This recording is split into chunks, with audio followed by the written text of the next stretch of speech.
Regular session. It is, as I said, 10 o'clock, Tuesday, April 14th. The Board of Supervisors is meeting as the governing body of all special assessment and taxing districts, and only those items that are specifically timed will be heard at that time, or as close to it as we can get. All other items are going to be taken out of sequence for the public and staff availability, and we are going to be moving some of them around. What I would like to do is I would like to start with a moment of reflection to include your special intentions.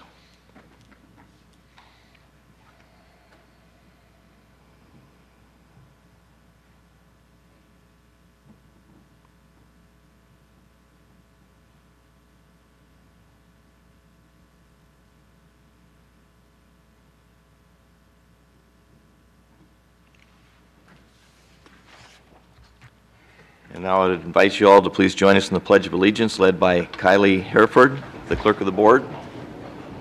I pledge allegiance to the flag of the United States of America and to the republic for which it stands, one nation, under God, indivisible, with liberty and justice for all. Thank you. Introduction of any new employees? Do we have any? All these people and no new employees? Well, welcome everybody. Any actions out of closed session, Council? Just briefly, the board did vote unanimously to defend the Jenkins versus County of Del Norte case. Okay. And at this time, the chair requests any deletions or additions to the agenda. In order to place an item on the agenda for an action, it has to have arisen subsequent to posting the agenda and require action prior to our next meeting. Any such items? None? Okay. Do you have something? Item 28, I've had a request that we pull that one for some additional review by our auditor, controller, assessor, and treasurer tax collector. Okay. So we will pull that, and is that for further review to put it on the next agenda? Yes. On the 28th? Okay. Then it will be done. Also want to make a brief announcement regarding the public hearing, the Letha public hearing. I'm going to have to recuse myself on that when the time comes. It was scheduled for 11 o'clock. I think Supervisor Hemmingson last time might have done the same. Supervisor McClure, because she postponed that hearing, will have to open it back up, but that appeal has been withdrawn by Mr. Letha and his attorney. Now he can show up and speak to it, and anybody that wants to speak to it can, but I'm telling you that he has withdrawn that appeal. So if that's what you're here for, I invite you to stay, but it should not be an issue. We have a packed agenda today, and because of that, I'm going to move some things around, and the first thing I'm going to do is ask us to take up the consent agenda. Can I get a motion on the consent agenda, please? Second. It's been moved and seconded to approve the consent agenda, which has several proclamations on it. Any public comment? Chairman Finnegan, for that, I'd like to pull number 13 on the consent agenda for discussion. Okay, we can discuss it. Go ahead and discuss it. Okay, I'm going to respectfully ask to recuse myself from that secondary appointment on item number 13. Welcome, Supervisor Howard. Excellent selection, but the alternate position, the second alternate position, I'll recuse myself for personal reasons. Okay, so on item 13, Supervisor Gitlin asked not to be an alternate.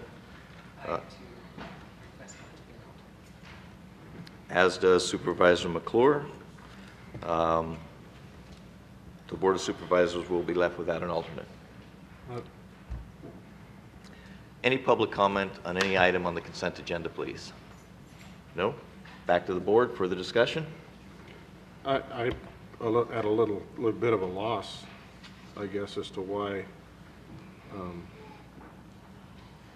recusal of being on a committee now would be a conflict for any member. I can see it being a conflict, having conflicts during a meeting of the Transportation Commission, but not to be an alternate. I'm a little confused.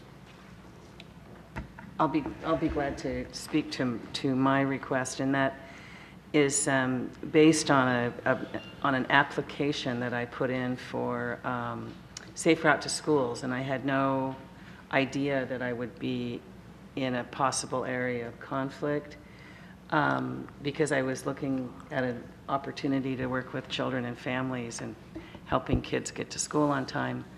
And then it was brought up that I was in conflict because I was an alternate.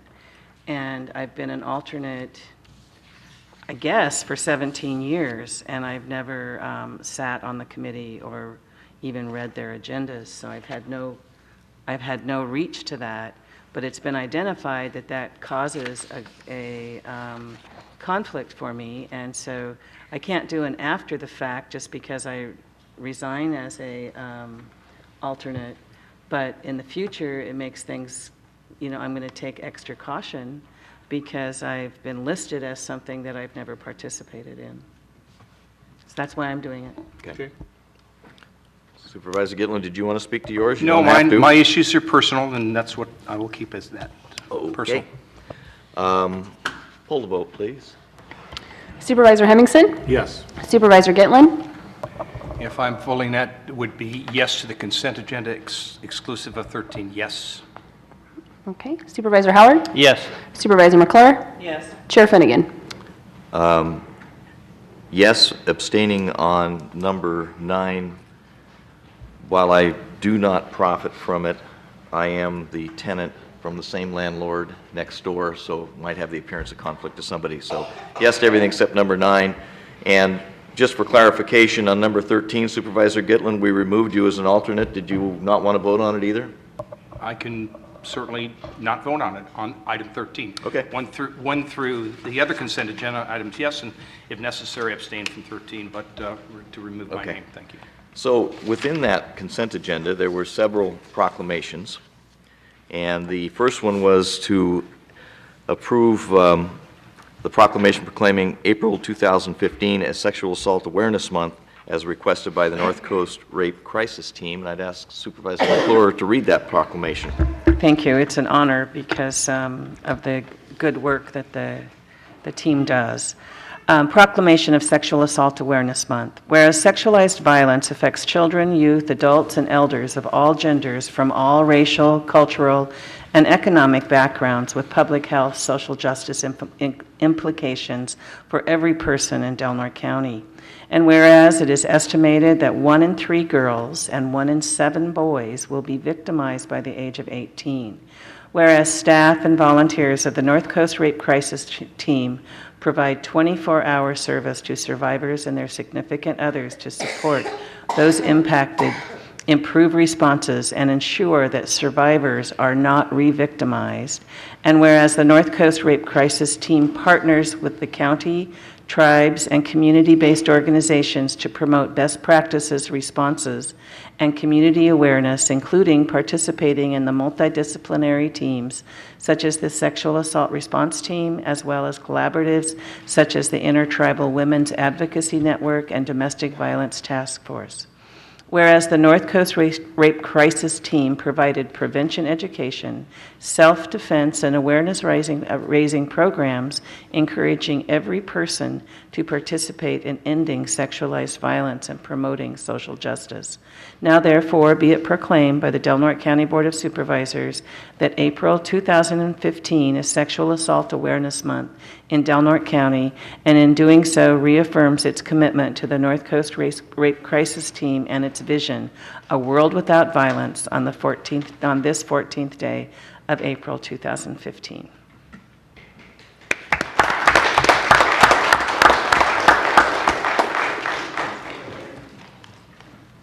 Hello, my name is Esther, and this is my teammate. I'm Liz. And we're with North Welcome. Coast Rape Crisis. Thank you. And we wanted to thank you again for your continuing support and to acknowledge April Sexual Assault Awareness Month. It really does take a whole community to end any kind of violence. And we do provide services to people of all ages, all genders, and any circumstances that have been impacted by this violence. We understand that trauma can have a rippling effect. It can't just affect the person who was assaulted, but also family, friends, everybody in the community. So we really want to thank you again for supporting us.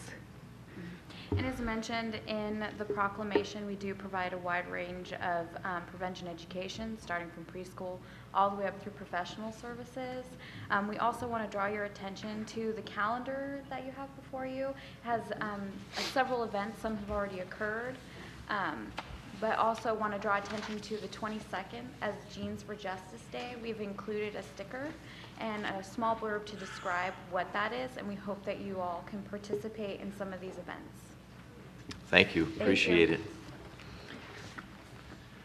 I just want to thank you for your good work. It's often kind of quiet work within the community, and that people don't see it every day, but we know that having worked with women for the majority of my life and children, that I know that you guys do a great job, and keep up the good work. Thank you. Thank you. Also on the consent agenda was a proclamation proclaiming April 2015 as Child Abuse Prevention Month, as requested by First Five Family Resource Center Facility Manager. Supervisor Howard. Very timely again. Excellent article in the triplicate, very heartfelt and moving, specifically to a foster care situation that our CPS dealt with many years ago, but still very timely on child abuse. Proclamation supporting the designation of April 2015 as Child Abuse Prevention Month. Whereas the Del Norte County Board of Supervisors recognizes that from every moment of a child's life is an opportunity to learn, and that the quality of these experiences may determine whether a child succeeds in school or in life, and that all children need caring and loving adults in their lives. And whereas the county acknowledges that our children are our greatest resource, and that our future will be determined by their innovative talents, ideas, and leadership. And whereas the role of our community members is to accept the responsibility of ensuring that every child experiences an environment at home, in preschool, in family child care homes, in our neighborhoods, and at our schools that will promote the best possible development. And whereas our community has the responsibility of offering parents the education, support, and skills needed to provide healthy, safe, nurturing homes for their children. Now therefore be it resolved that the Del Norte County Board of Supervisors hereby proclaims the month of April 2015 as Child Abuse Prevention Month, and urges the community to support the efforts of the Del Norte Child Abuse Prevention Council, First Five of Del Norte, Del Norte Child Care Council, Del Norte County Juvenile Court, CASA of Del Norte County Health and Human Services, the Del Norte County Unified School District, the City of Crescent City, licensed foster care homes, public and private agencies, and programs advocating for children in Crescent City, and parents who already provide a safe, loving, and nurturing environment to their children free of any outside intervention. Passed and adopted this day of April 14th, 2015. Signed by Chair Finnegan.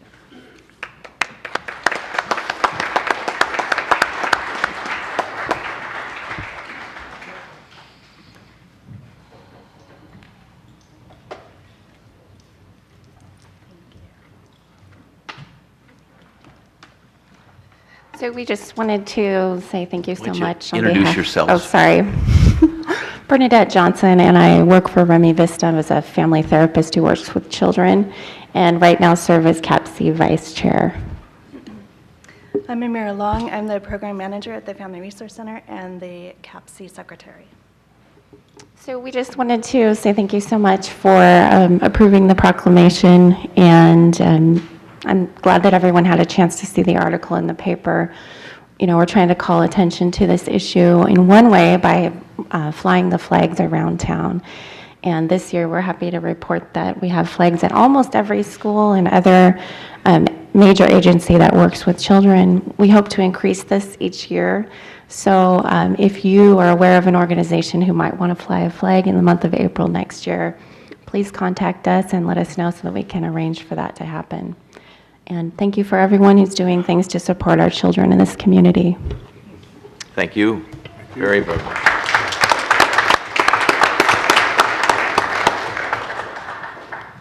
Also on the consent agenda was a proclamation proclaiming the week April 19th through 25th as the Week of the Young Child. Del Norte County Board of Supervisors declaring the week of April 19th through the 25th, 2015 as the Week of the Young Child, whereas the local Planning Council for Child Care and Development, Del Norte Child Care Council, First Five Del Norte, and other local organizations are celebrating the Week of the Young Child April 19th through 25th in Del Norte County. And whereas Raising of America, a new documentary series, illustrates how a strong start for all our children leads not only to a better individual life course outcomes, including learning, earning, and physical and mental health, but also to a healthier, safer, better educated, and more prosperous and equitable America. And whereas recent scientific research also suggests that changing public policies and strengthening communities can better protect, and transform life prospects for all our children, especially our most vulnerable, and whereas all young children and their families in Del Norte County deserve access to parent support and high-quality childhood enrichment opportunities, early education and care, and whereas providers, teachers, and caregivers who make a meaningful difference in the lives of young Del Norte County children deserve thanks, recognition, and to be well compensated, and whereas in recognizing and supporting the people, the programs, and the policies that are committed to high-quality early childhood education and experiences are a right choice for children, now therefore be it proclaimed, the Del Norte County Board of Supervisors urges all residents to recognize April 19th through 25th as the Week of the Young Child and encourages our citizens and elected leaders to work towards making worthy investments that promote the well-being of young children and their families in Del Norte County on this day, 14th day of April. And I heard another vote there, too. So.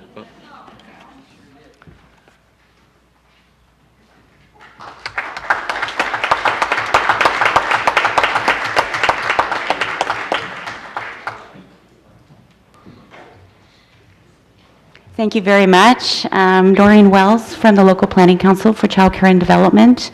And I thank you, Board of Supervisors, for acknowledging the Week of the Young Child as next week. As a precursor, we're going to have the Youth and Family Fair on Saturday, April 18th. And the Raising of America is going to be here in the boardroom next Tuesday. We're also going to be following up with the Raising of America Before the Community, the documentary in late May. And that's all in our planning for right now. And just deep to my heart, just before I came here, I had, this is just for your information purposes, I had a parent that called me that was very distressed, talking about our young children. North Coast Children's Services is going to be closing the Head Start in Smith River. And she was very distressed for that. They're fighting the Smith River School. The principal called me as well.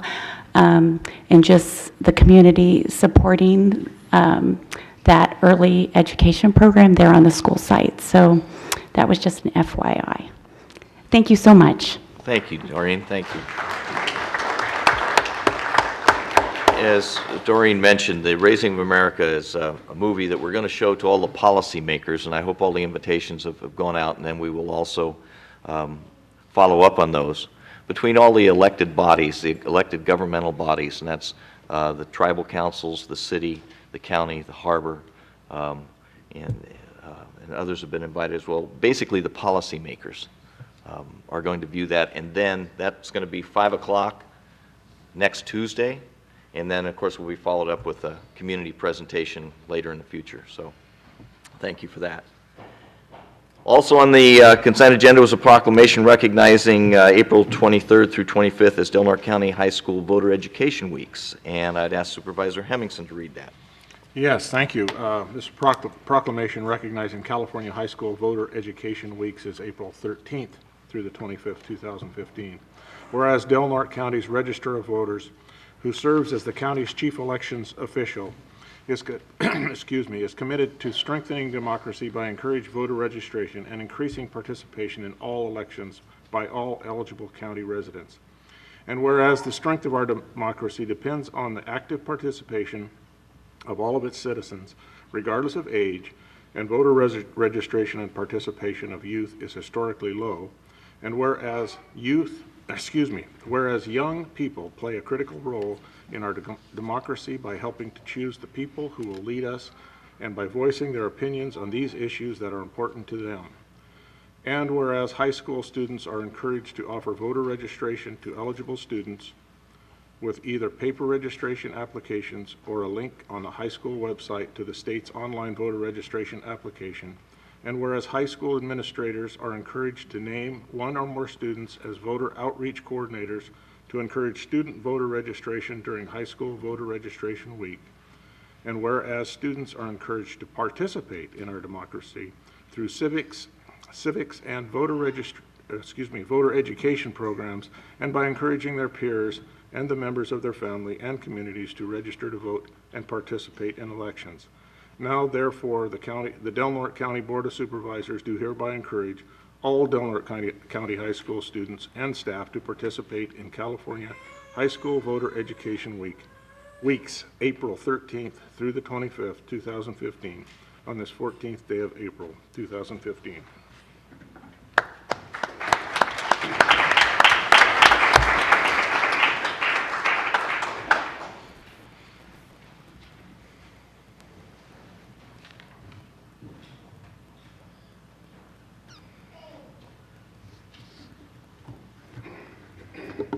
Good morning. I'm Elisa Northrup, and I am the Del Norte County Registrar of Voters. Someone from the school district was going to attempt to be here this morning, but they're pretty busy right now, so I'm accepting this on behalf of them. I just want to express my gratitude to the teachers and administration at our local high school. We are so fortunate to have people who are willing to take the extra time to do a little above and beyond. Specifically, two teachers that I have worked with, Lisa Howard and Allison Eckert, have always been available to me when I was working on the student poll worker program and voter education for the high school seniors. I didn't realize until recently, it was on a conference call with the Secretary of State, how many of my colleagues in other counties have a really hard time getting into the schools, and they don't want any of that. So we're really fortunate, and I don't think we realize that all the time. So the interaction that is possible with the students. So also last summer, there was a civic engagement workshop that ran during the summer, and Melissa Darnell and Bridget Holland were doing that. And they were registering, the kids were at every event throughout the election cycle, registering voters, talking to people, listening to people, seeing what people had to say. And they registered more people during the election cycle than any candidate or any group or organization. And it wasn't about a party or politics or anything. It was about the young people getting out there and wanting to, get other young people to vote and realize that we teach our kids, to get out there and everything they need to be prepared. Well, this is one of the things they need to be taught, to be prepared to vote. They don't just know what to do. So I'm really thankful to the teachers and the administration at the high school that have allowed this, and I'm accepting this for them. Thank you. Thank you very, very much. It was extremely timely because as we've seen in some of the recent elections, 10% of the people are voting, which is atrocious. And I know the trend is going to be either to go online with some things. I know we're going to be having some talks, and I apologize, maybe beginning of next week or a little later in this week, get together on new voting machines or whatever the tactic might be to really engage the public, being more participatory in our election process. So thank you very, very much. And to the high school kids. With that, we're going to go to public comment. Maybe some of your clocks and watches say we're a little bit early, but I know we have significant public comment coming up, so I'm going to invite us to start perhaps a minute or two early. So at this time, we're going to go ahead and go to public comment. Any member of the public may address the board on any item that is either on or off the agenda, but definitely should be within the purview of the board. And please limit your comments to 3 minutes. If we're going to have a substantial amount of people talking about the same thing, if you're going to say the exact same thing, just say me too. So let's go ahead and start right here.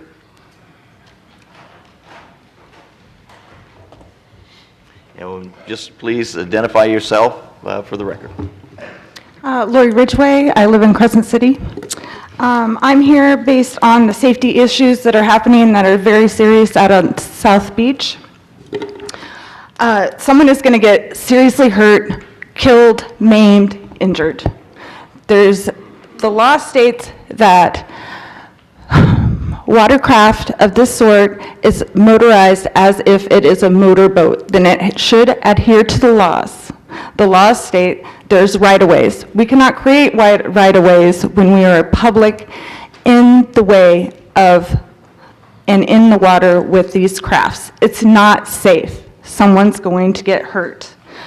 One day, I will give you an example of the freeriders coming down, been down in the water for a couple of hours.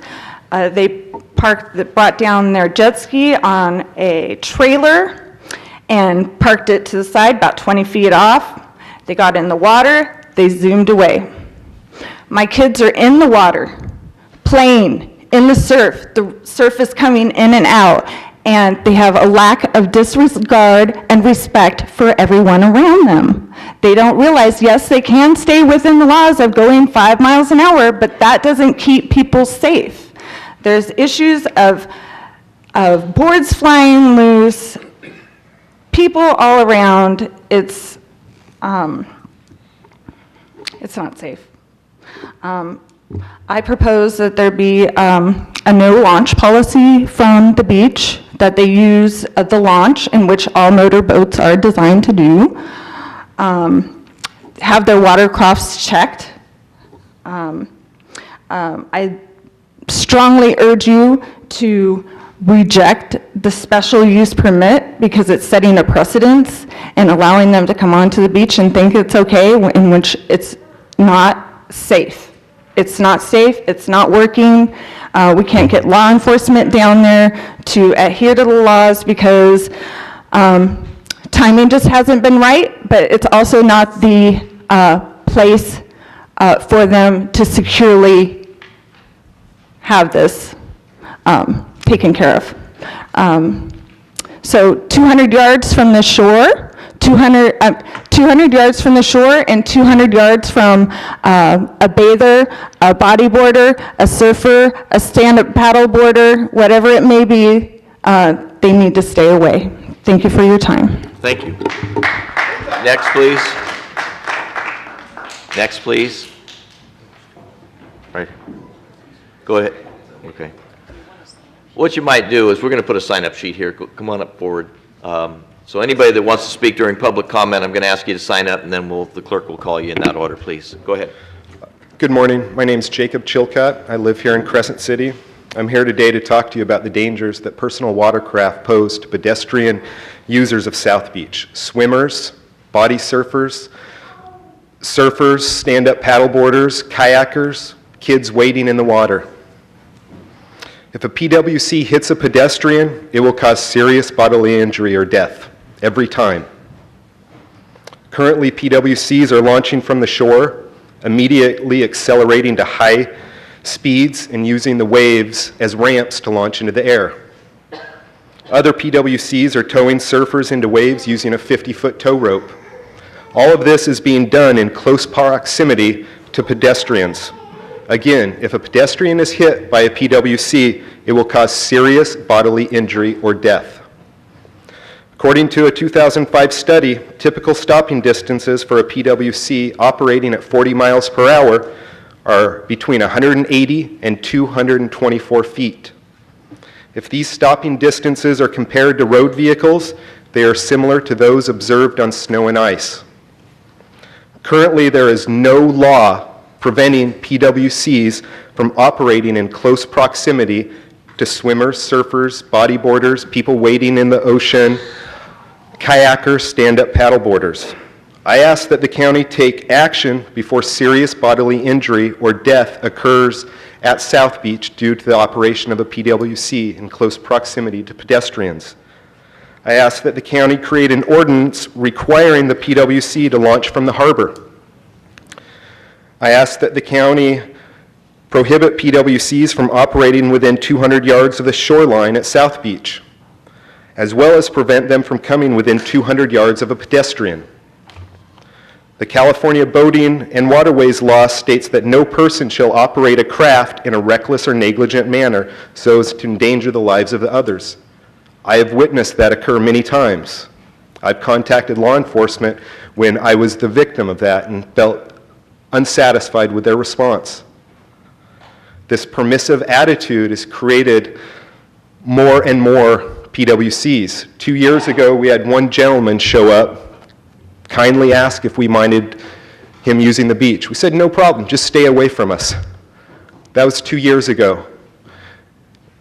The group has increased exponentially. Next week, they have plans for 30 riders to have an event at South Beach that they've been advertising regionally. You can go to YouTube and see Crescent City Freerider 2014, highly polished video that they produced from last year that's been circulating, attracting riders to Del Norte County's South Beach.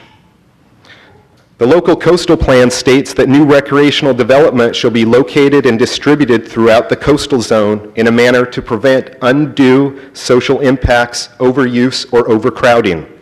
Jacob, I'm going to ask you to wrap it up, please. Can I finish my... Your 3 minutes is up. Please wrap it up. Every American should know that with freedom comes responsibility.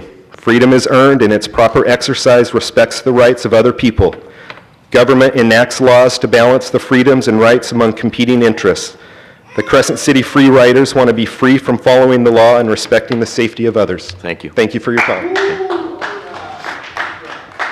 Kylie, next. Come ahead just a little bit. I printed out some information on ski jets. Would you give it to the clerk? She'll distribute to us. Just talk through your information. Thank you. Appreciate it. Kylie, who's next? I think it says Rhonda? Randall Bellardis? Okay. And I'm going to ask everybody to try to be considerate and courteous and stay to the 3 minutes. I'll make it real quick. Thanks very much. I'm making my comments as a frequent guest and visitor to your community, having surfed at South Beach for over 3 decades, bringing my kids and my grandkids here. And my concern is for safety with personal watercraft. And I really hope that you will take this issue seriously and look into it and make it work for everyone. Everyone does have a right to use whatever form of recreation they want to use, but surfers and personal watercraft are totally incompatible in that surf zone. So thank you very much for your time. Thank you. Appreciate it. Next, please. Pete McAfee? Hey, I'm Pete McAfee. You'll have to excuse me if my speaking's a bit awkward. I'm not used to public speaking. I've been riding jet skis at South Beach for the past 5 years. It's a great spot. I've never had any problems. I was only recently informed of problems there. What I'd like to see happen is both parties come to an agreement. I'd like to see, with your guys' help, us get together and discuss some sort of compromise. I think both sides are going to have to give something to restore peace.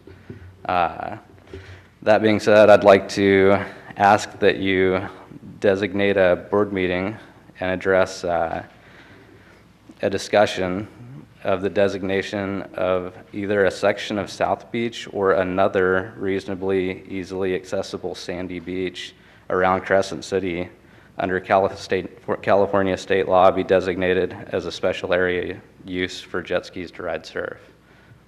That's my proposal. Thank you. Thanks. Appreciate it.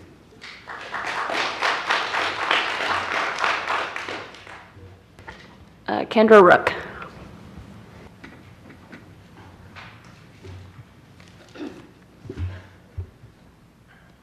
Mess it up for the next person. I'm Kendra Rook from Crescent City, and we've been riding jet skis here for 20 years. We ride on the beach maybe twice a month. I was unaware of any issues. I thought everybody down there got along pretty well. I'm certain that the friends and families that I have invited, or that we as the Free Riders have invited to spend the weekend here in Crescent City enjoying everybody, will be very respectful and courteous to all. I know as a rider here, we love our hometown. We love being able to enjoy a recreational sport in our hometown, and we would like to share that with others. I've gathered some information, and I'm just going to give it to Kylie to give to you guys later. A couple letters of people who couldn't make it. There's a signed document or signed statement here from Crescent Beach Hotel.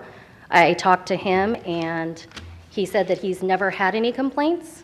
He also said that we have the entire hotel booked for next weekend. And I would just like to see the economy thrive on something else, bringing more people from the valley. We have riders coming from Idaho, Washington, Southern California, you know, it's really some fun things. And I also invite everybody to come down and watch next weekend. Give us a chance to prove that we can all get along. Okay, that's it. Thank you.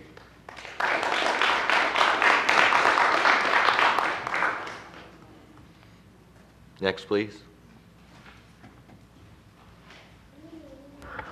Eileen Cooper.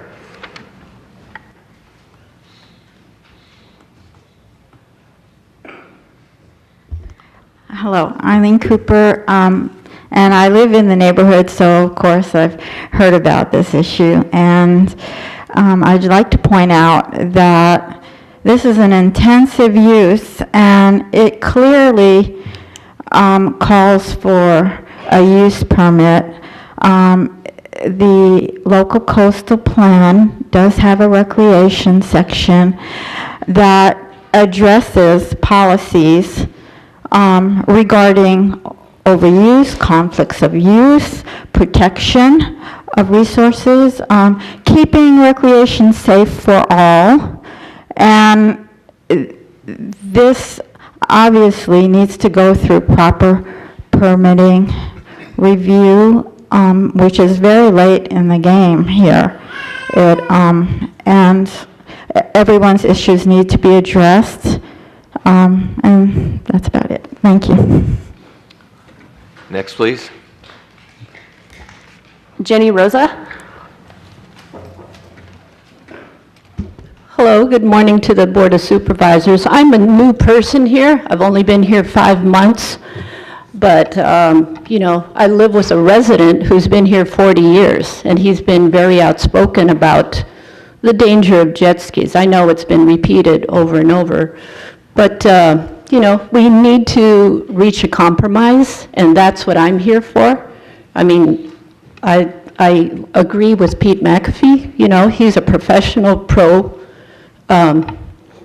jet skier, and people idolize him. The rooks love to be around him. Children, you know, that are upcoming want to ride these motorcycles of the ocean. And I know it's fun, but, you know, at the same time, we have to think about strollers, we have to think about swimmers, surfers, you know, anything, the animals in the ocean. I mean, there's been no environmental impact study on what is happening to, you know, gas being poured into the ocean, even if it's only a quart. And, you know, it does pollute 250,000 gallons of water per quart. You know, that doesn't sound like much, a quart, but look what it does. So Martha McClure is on the Coastal Commission. I mean, you know, we should think about it. We don't want a dead zone where fish are dying and the ecosystem is, you know, prevented from making the ocean clean. You know, I mean, we all want to have fun, but we want to love our ocean. So I'm saying to you, Martha, you're on the commission, please help us. You know, let's maybe have a graduate student test the waters before, during the whatever event that they're putting on, and after. So let's see what happens. If it doesn't affect the environment, fine. If, you know, people are happy that they can be down the beach a little bit, that's great. Let's compromise. Let's not be against each other. That's all I have to say. Thank you. Thank you. Next, please. Ren Knoll.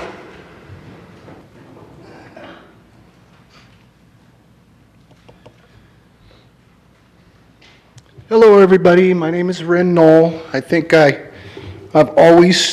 you all know me as somebody who stands for fair and equal use of South Beach and all of the waters around Crescent City. I've taken a 2-week boating safety course. I've also retired 10 years from Coast Guard Auxiliary.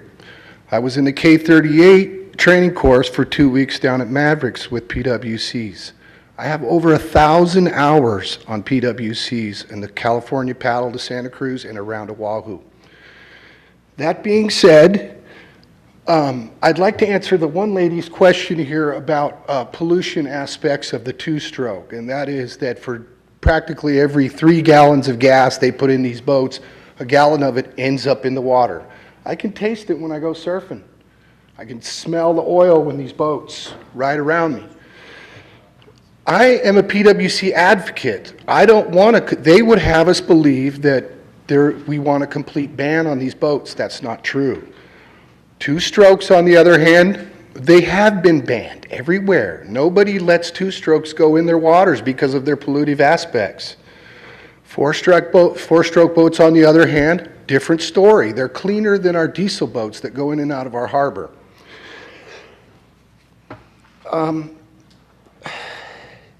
That being all said, we need some rules here. Basically, I'm proposing that all these boats launch from the harbor so that the Coast Guard can check out their safety issues. Make sure these boats are safe and they're clean. They're doing what they're supposed to do.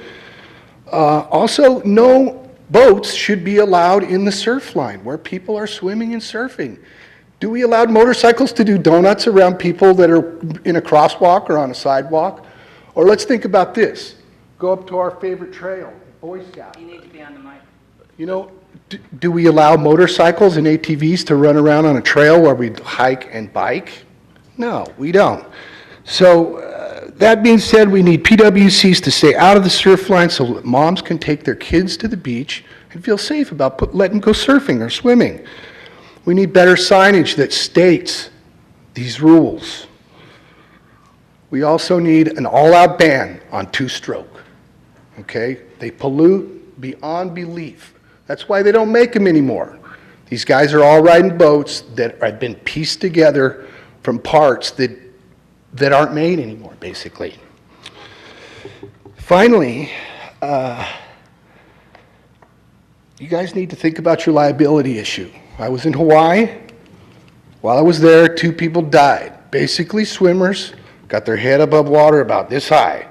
These guys come whizzing by. They don't see nothing. I should wrap it up, Ren, please. Okay, and these people have died. 2 people died that way. Thank you very much. Thank you. Next. Jennifer Walker.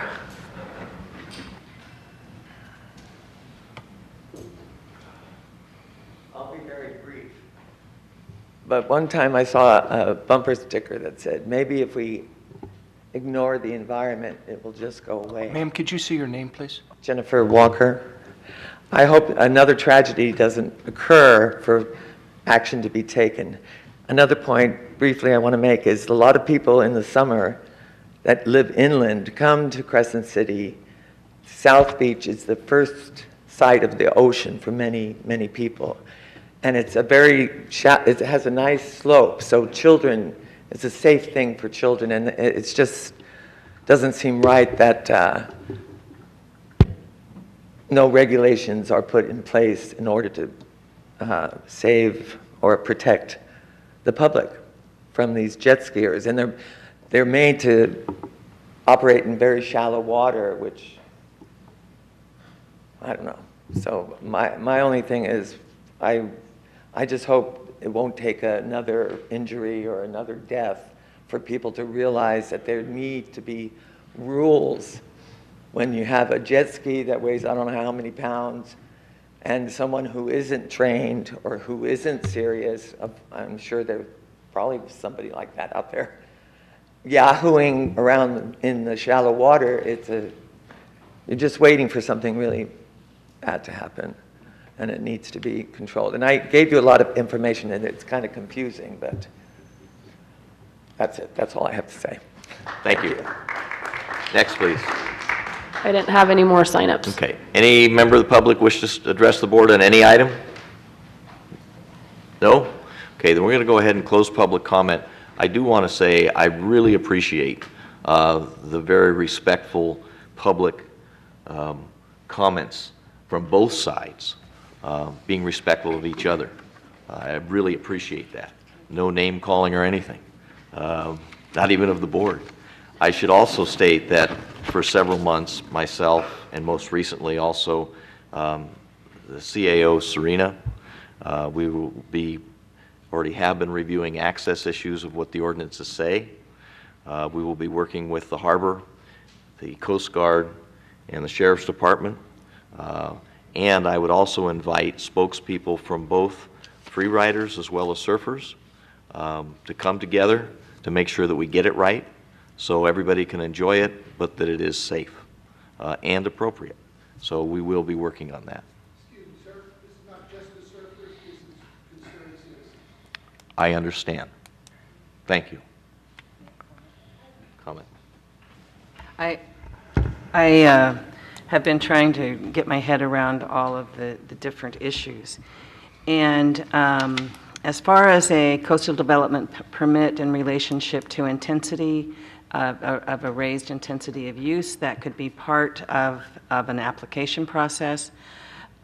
Historically, the local coastal commission here in Eureka and statewide have done what they refer to as temporary event exemptions. And what that does is it identifies where the event is going to be. It makes sure that if there are surfers, that everybody is aware of here's going to be the parameter of the event, and it's able to be pulled off. It's kind of like the kinetic sculpture race in Humboldt County or volleyball events in Southern California are all considered temporary events, and they usually have an exemption. But that exemption also goes with it that there's a commonality amongst users so that people can feel safe, other users can feel safe while the event is going on, and that people can still have ingress and egress to the beach.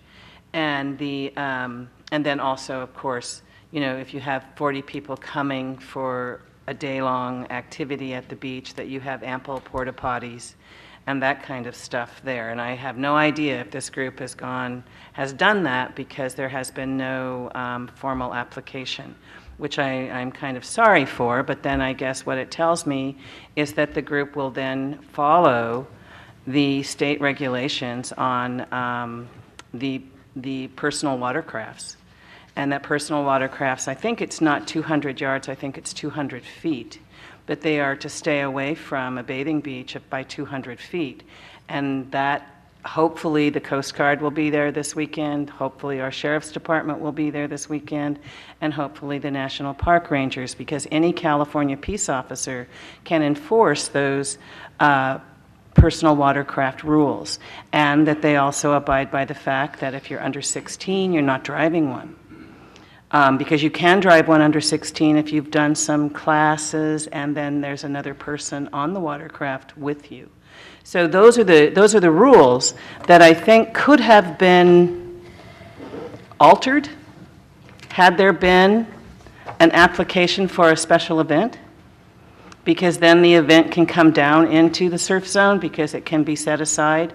And then my final thing is that I don't know how many of these crafts are going to be two-stroke versus four-stroke, and it's my understanding that the two-stroke is being phased out, that you can't continue to buy them. But you know, if we could encourage people to try to be moving to that four-stroke, that would be a much better thing. And finally, I just want to say that I've known for all of my life that the ocean has a special pull to us all.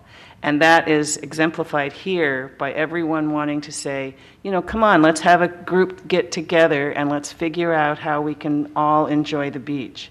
And so I think that that to me is a pretty incredible thing, because it's not an us versus them, it's how we can work it out. And for this weekend, it's too late. I mean, we can't stop it, but we can certainly encourage law enforcement to make sure that they adhere to that 200-foot setback. And 200 feet, if I'm sitting with my kids and they're wading in the water 200 feet, I expect people with motorboats to stay away from my children. So that's where it is. All right, thank you for everybody that participated and will continue to participate. And with that, we're going to go to a 10:30 timed item, which is discussion regarding Sutter Coast Hospital, given by the Sutter Coast Hospital CAO, Mr. Hanna. Jay, did you want to introduce this?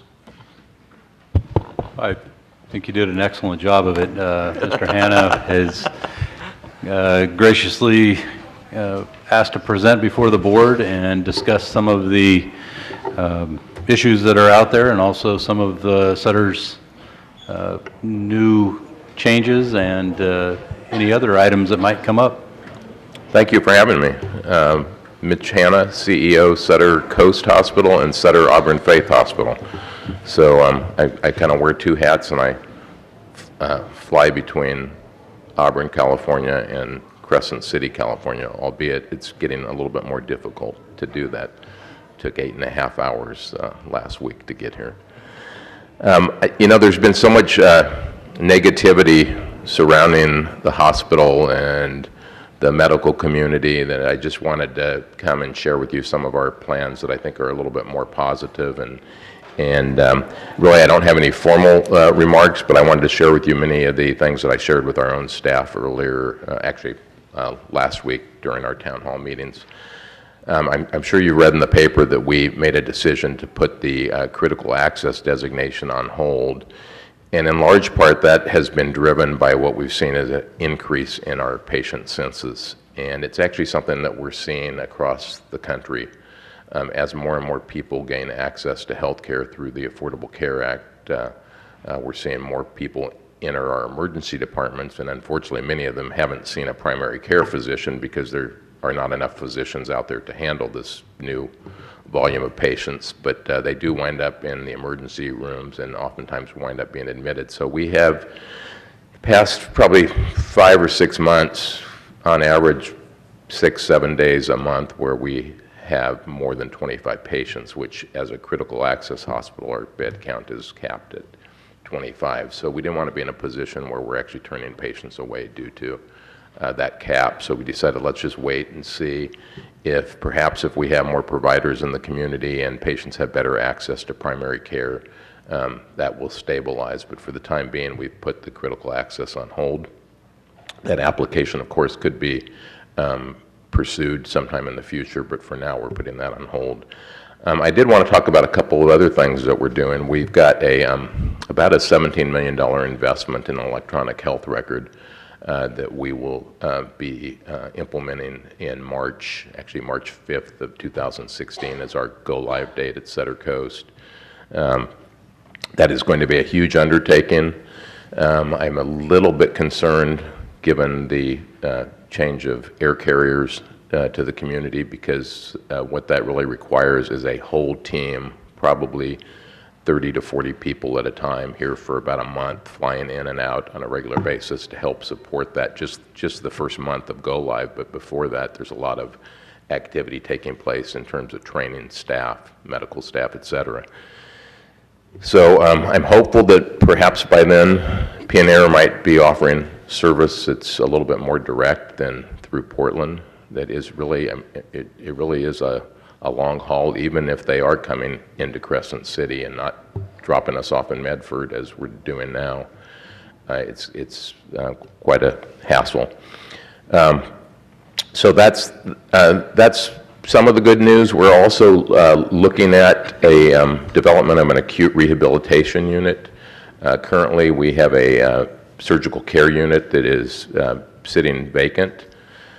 We've already done the assessment with the architects. With about a $400,000 investment, we can convert that to an acute rehabilitation unit.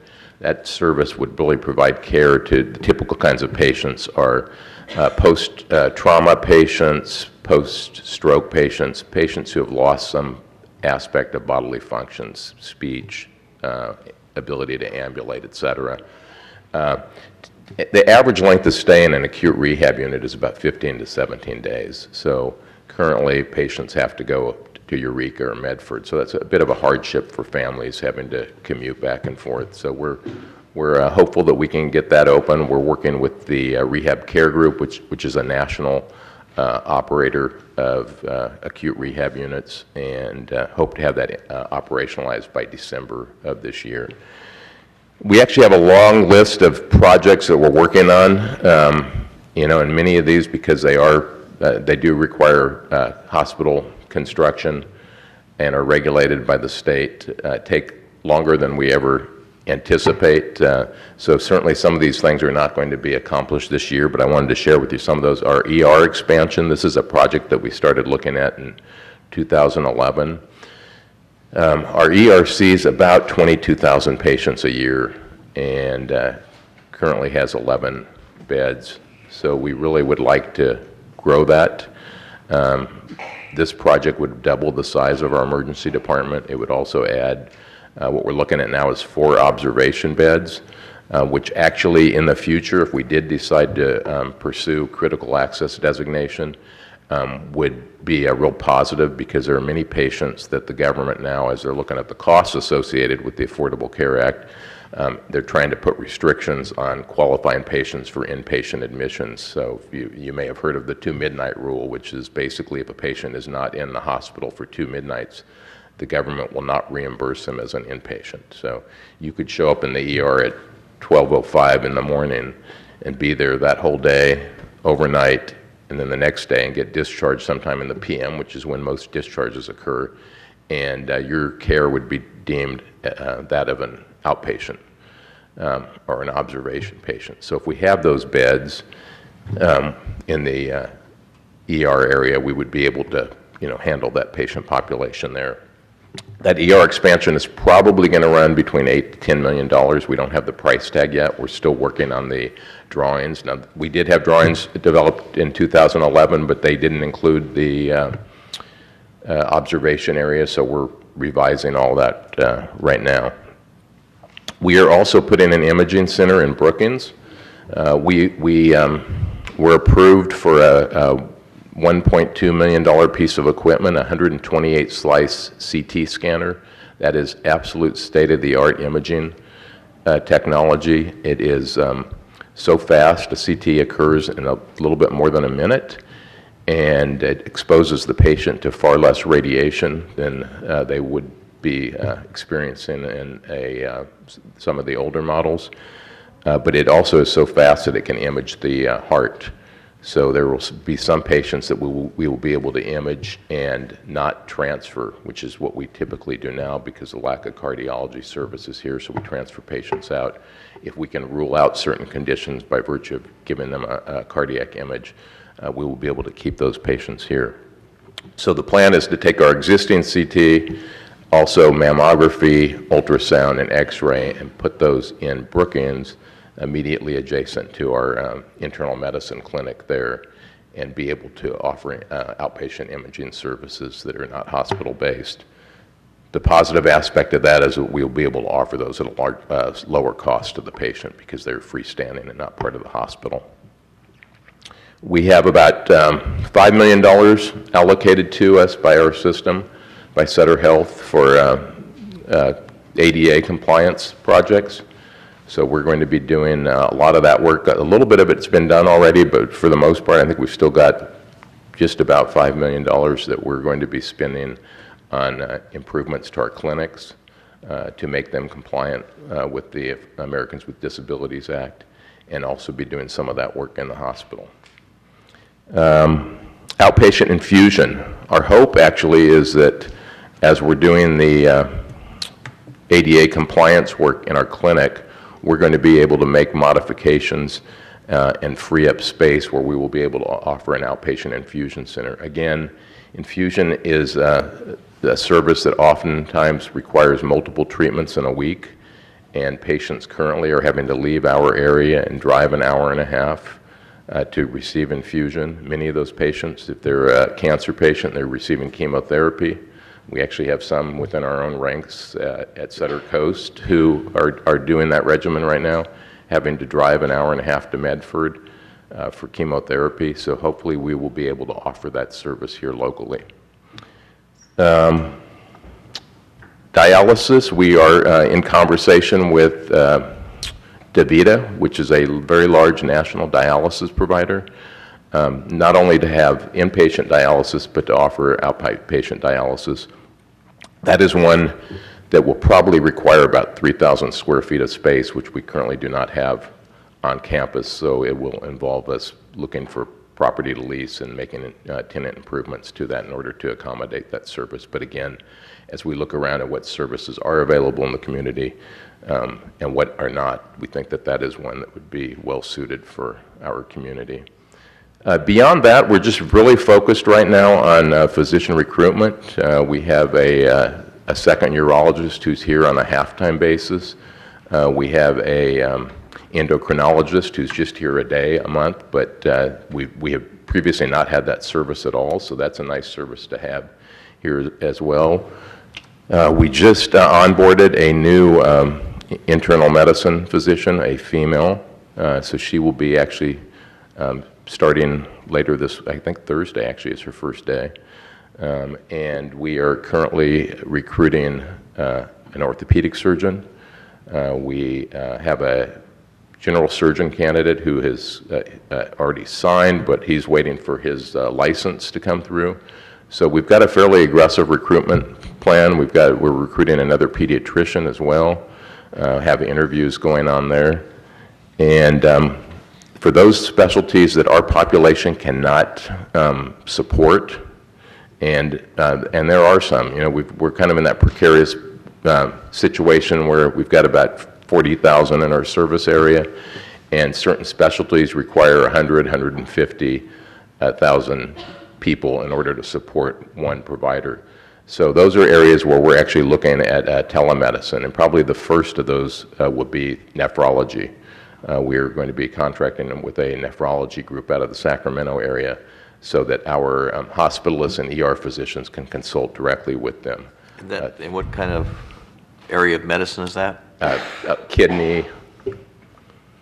A lot of dialysis patients are seeing nephrologists. I don't know whether we've discussed this before here in this forum. I know I've discussed it elsewhere. We had a very successful year financially, and in large part that's due to, certainly not to me, but to our staff and the reductions that we have made. We have actually lowered our costs by about $2,000 per discharge over the course of the last 3 years. We were just recognized by Sutter Health last week as being the most affordable hospital in their system. So that's in terms of cost per discharge. So big kudos to our staff there in helping us to make those cost savings. It's clearly a team effort. I think that's about all I have, unless any of you have any questions of me. Be happy to. Questions from board members? Supervisor Gitlin? Thank you very much, CEO Hanna, for coming to our meeting. My pleasure. And giving us the good news. I do have some concerns. I know you used the word, that conditional word, if you decide to pursue critical access. Previously, you had said that it's been pulled off and you're not pursuing it. I did check with the Department of Public Health, Dana Fournay, who's in charge of that, and received a letter back that there have been no changes to the application. So your statements are, at this point, you can pivot back into that access, that application for access. There are other comments concerning me. The rollout of the recent medical plan that excludes many of our local doctors. I think the doctors came to me and explained to me that, of course, you're on the plan. That was the quote attributed to you, but to date they've received no paperwork to join the local plan that you've already rolled out. So there's some issues there.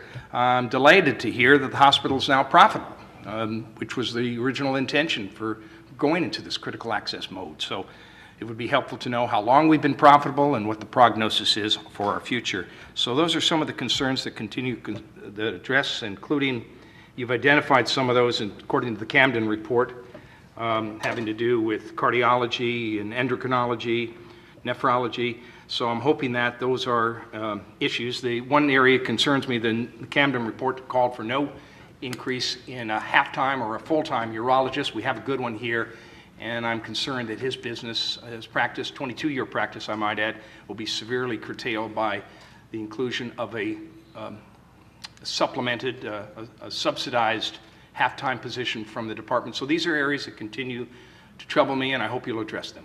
Sure. First of all, I have made it clear from day one that the application was being put on hold, not being pulled or rescinded. We want to have the option of pursuing critical access if in the future our volumes start to decline, and it looks like that would make more sense operationally. With respect to physician recruitment, with all due deference to any personal relationships you may have with individual physicians in the community, as we looked at urology, about 68% of patients are leaving this area for whatever reason, and I'm not going to make that judgment because I'm not a clinician, but are leaving this area and many times being referred by their own physicians here to urologists outside of the community. So as we look at that, that's an indication, and that's not unique to Crescent City. In any community where a hospital is operating, you look at what kind of outmigration is occurring and why, and how you can resolve that. And by one reason is by bringing in additional specialists in that area. With respect to the exclusive provider organization with Anthem Blue Cross for the CalPERS patient population, that, and I think that you were present at that Tea Party forum at which I spoke, we have made clear from day one that any physician on our staff who has an agreement with Anthem Blue Cross is welcome to participate. And just about every physician on staff has an agreement with Anthem Blue Cross, but that is an arrangement that they need to make Anthem Blue Cross aware of that they're interested in participating. That is not hospital driven, that's a relationship between the provider and Anthem Blue Cross. As far as I know, most of the physicians on the medical staff are participating. Quite honestly, it's not a huge patient population at this time, and we didn't anticipate it would be. Typically, as those roll out, it's very small enrollment the first year, and I think so far they have 45 people who are participating. So if any of those providers are feeling excluded, please, they can contact Anthem Blue Cross and certainly get on at any time if they are not currently on the panel. But we anticipate that subscription level will grow over time. Did I address all of your questions? Yeah, there are some issues that can't be vetted here in this forum, and I think we should have additional conversations. But irrespective of any personal relationships I have, I'm looking more for the greater good of our community, that we are properly served by a provider who is providing services to all members of our community, and we somehow work to mitigate this huge amount of flights that are leaving our area. I think it's estimated about 800 a year are moving from Sutter Coast to other hospitals. We're becoming more like a triage unit rather than a hospital, and that does concern me. As far as the doctors coming to me and expressing their concerns, I hope they continue to do so. I hope you'll continue to comment to me and ask my opinion on certain things and render your opinion to me, so we have the full picture here. So sure. The door is open, sir. And we do have about 800 transfers out every year, and our medical executive committee looks at those every month.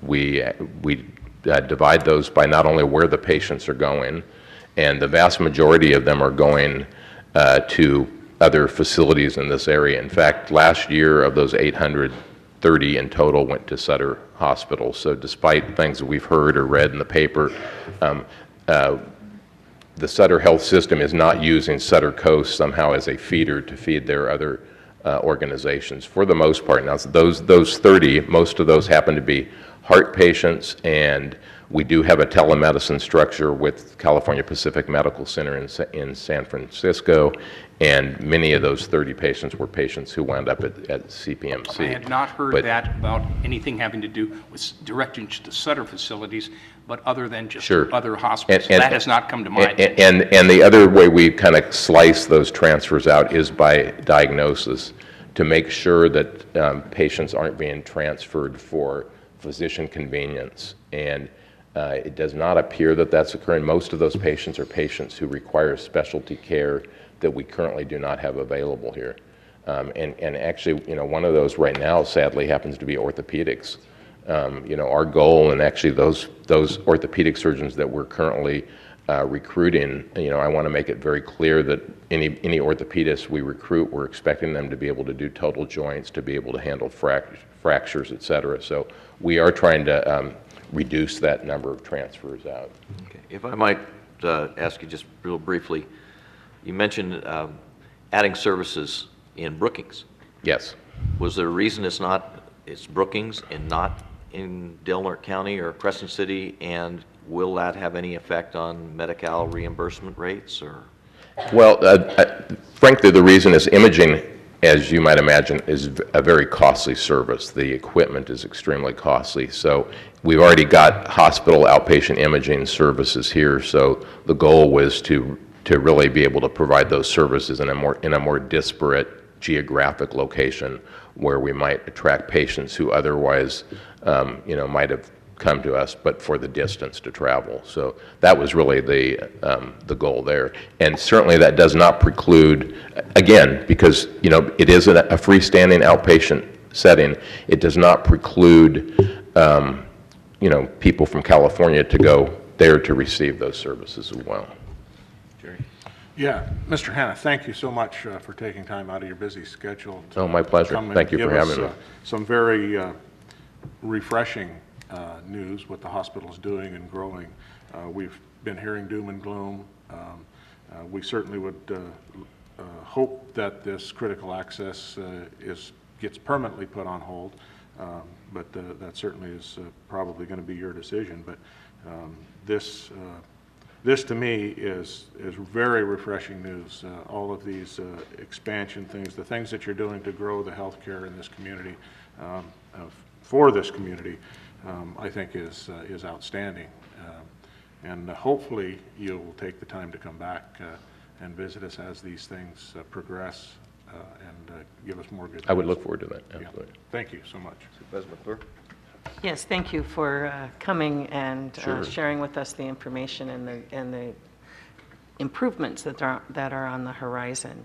I just have one, and it comes out of a personal issue and we had great service with my mother-in-law at the emergency room, but with our community, with a stroke patient, if you're a stroke patient on a weekend, there's a medication that can be offered within 3 hours. TPA, right. But it's a very dangerous medication, and if you can bleed out behind it.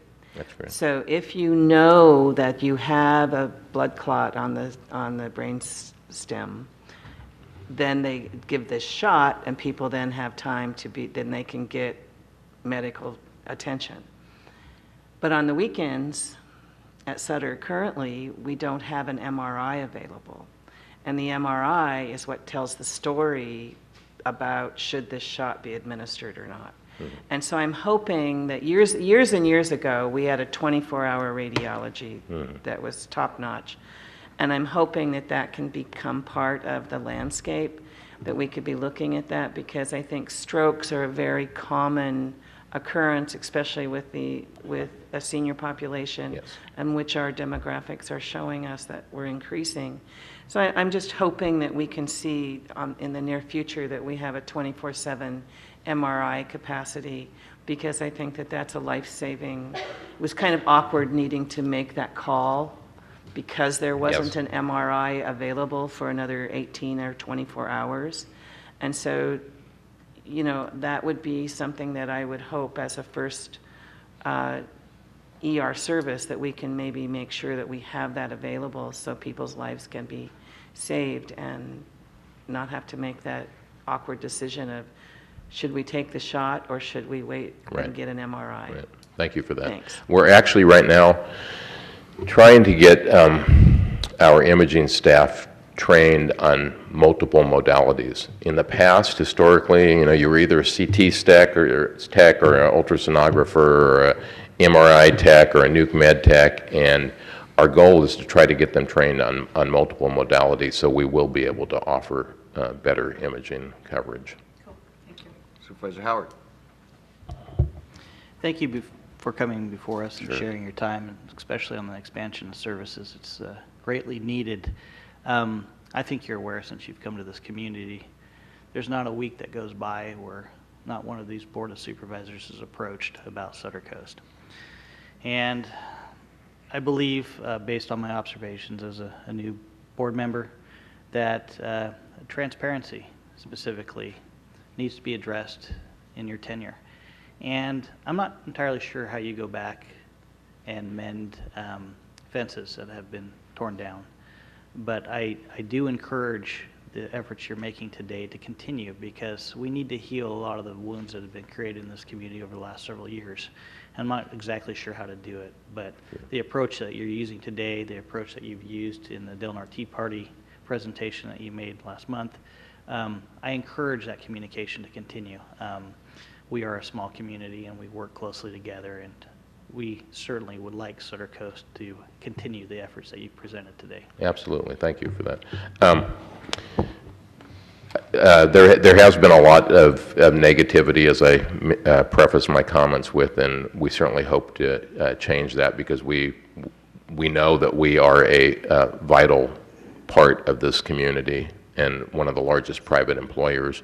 At the Economic Summit the other day, when folks from College of the Redwoods were speaking, and I was hearing about the need to partner for some of these healthcare curriculums, you know, I was jumping out of my seat, because we would love nothing more than to be able to use some of our community benefit dollars to help support, you know, training folks right here in our community, as opposed to, you know, flying in travelers to, you know, provide services for us and then leaving the community. So we actually have, or, well, I shouldn't say we have scheduled, we've been going back and forth trying to find dates that work on everybody's calendar, but we're already progressing towards trying to meet with them to partner to help develop a healthcare curriculum.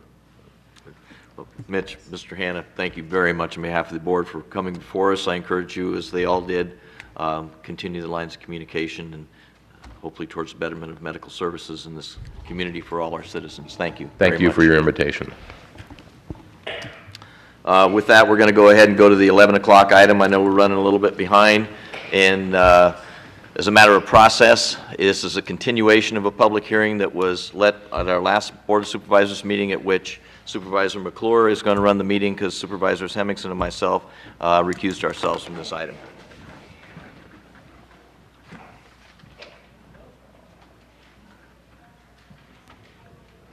So at this time, I would like to reopen the public hearing. That is a appeal denying the lethal use permit for a cat shelter. And it's my understanding that the applicant has withdrawn the appeal. Is that correct? Does anyone wishing to speak on this item? With that, I will bring it back to the board. Ask counsel, do I just close the hearing? At this point, with the withdrawal of the appeal, you can just close the hearing. The board will be taking no action, and the Planning Commission decision will stand. Okay, so at this point, I will close the hearing and acknowledge that the action of the Planning Commission will stand. That's it. They can listen in there, but I don't know if they had time to turn it on.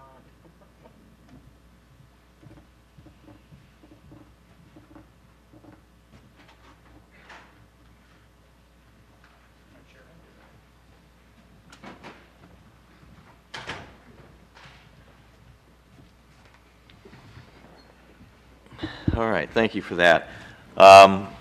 There was a timed item that I'm just going to, in the spirit of running behind, we're going to jump around a little bit, and I'm going to go to item number 26, which is to approve and adopt a resolution and Children Youth Bill of Rights and direct staff to prepare a children's budget as requested by the County Administrative Officer. Jay, do you want to take the lead in the discussion? Sure. This item came forward through First Five and was then discussed through our Safe and Healthy Families Committee, Goal Committee. It's a request to consider a resolution that outlines the rights of children and youth in our county, and that is through a Bill of Rights. Associated with that is a request to have the county prepare on an annual basis for consideration a children's budget that outlines the services that are provided by different county departments, and primarily Health and Human Services in this case, but there are other departments, recreation, probation, that have children-related services. The budget itself would not be approved as part of necessarily the county budget, because it's a conglomeration of lines, but would be considered through that process. would allow some input from our partners. It would also then allow for the board to make any decisions. Typically, it would be through the final budget. The Bill of Rights has been reviewed by a number of different groups and agencies, and the draft before you today is the product. Thank you. I'm going to, at this time, also invite some of the key players behind this, not just representing First Five, but also working on the budget. And Janine and Patty, would you like to address the board on this issue before we get into a discussion?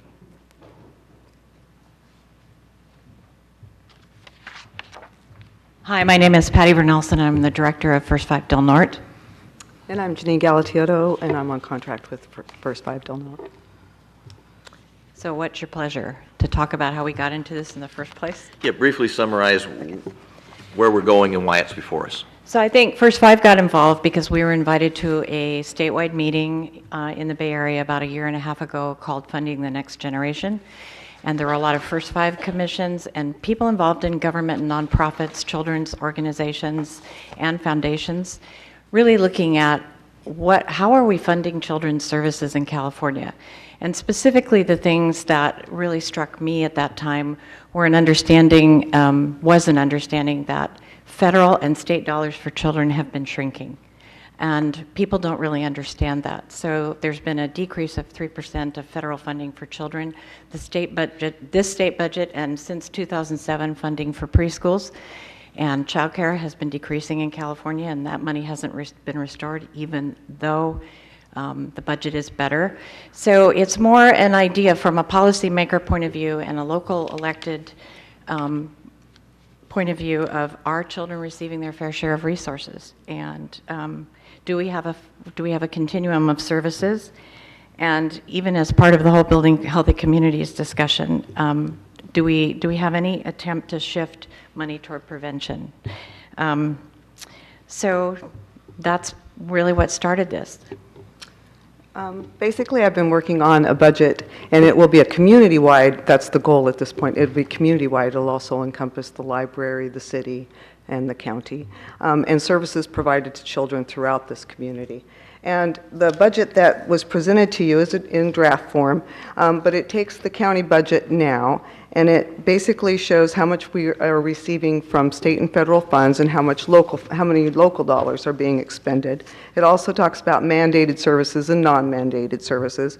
But more importantly, it also talks about what are we spending on prevention and what are we spending on intervention and how much are we spending on treatment. So, you know, the goal here would be, let's try to get as much upstream dollars into prevention at some point, and are the monies that we are spending, are they effective? Are they getting the results that we want? So this is basically the dollars and cents that you already have budgeted, but they're in a format that puts them by program, and how many children are being served, how many dollars are being expended, like I said before, where those dollars come from. And do you have any discretion? In a lot of these cases, you don't. I mean, you know, you're basically the arm of the state government, and you're expected to expend these dollars only for state programs that are mandated. But in other instances, you do have some flexibility. So this basically gives a snapshot of what the county's expending and how we're expending those dollars. And the goal here too is that partners, other agencies that work with children will also be looking at this through the goal committee and having some input and coming before you and advocating maybe for particular services at some point. Thank you. I also think over time, it's really good to see what dollars are coming into the community and whether they are adequate to meet needs, and that will enable us as a community and you as a board to advocate at a state level more effectively. So this is just the next step in a continuum. We've talked for years about the value we put on our children and families, but we've never had a baseline to really, and we've talked about it, results-based accountability and results-based budgeting, but we've never really had that baseline to have that discussion. Part of it is their mandated services. Some of it is money that is allocated specific to that. Silo funding, I think, is what we've talked about in the past. And, you know, it gets into that conversation about preventative versus intervention. And that constant conversation we had about going way upstream, starting at 0 to 5, if you will, with first 5, continuing through our child care systems, through the school system, which should be part of this, and then the continuum as they go into adulthood. So giving a Bill of Rights to value the children is appropriate. We talked about that in our goal committee. Drawing a baseline without making any value decisions about where the money should be going, but allow us to finally have that discussion and allow us to, if it is important, if we do see that for every dollar on prevention, you can save $10 on intervention, then it becomes a budget that the policymakers can make a decision. But what it really does is it allows the policymakers to begin to have that conversation centered around value of our children. I'm going to invite any member of our board to weigh in on this, and then, of course, ask for a motion, and then open it up to public comment. Supervisor Gitlin. Patty and Janine, it's a beautiful document, and I support it 100%. All the words there are more than appropriate, but I do have some concerns about their words. What is the action? What will happen? I need more information on this. I need to hear from our Department of Health and Human Services Director, Barbara Pearson, on what impact it will have on her department. Does she have the personnel to actually implement what our goals are? Children's housing is a critical need. We don't have the space here. How are we addressing that? I need more information on this. Even though I absolutely support it, I would like to hear from other directed parties, and hopefully that can be arranged, if not now, at a future meeting. President Henderson?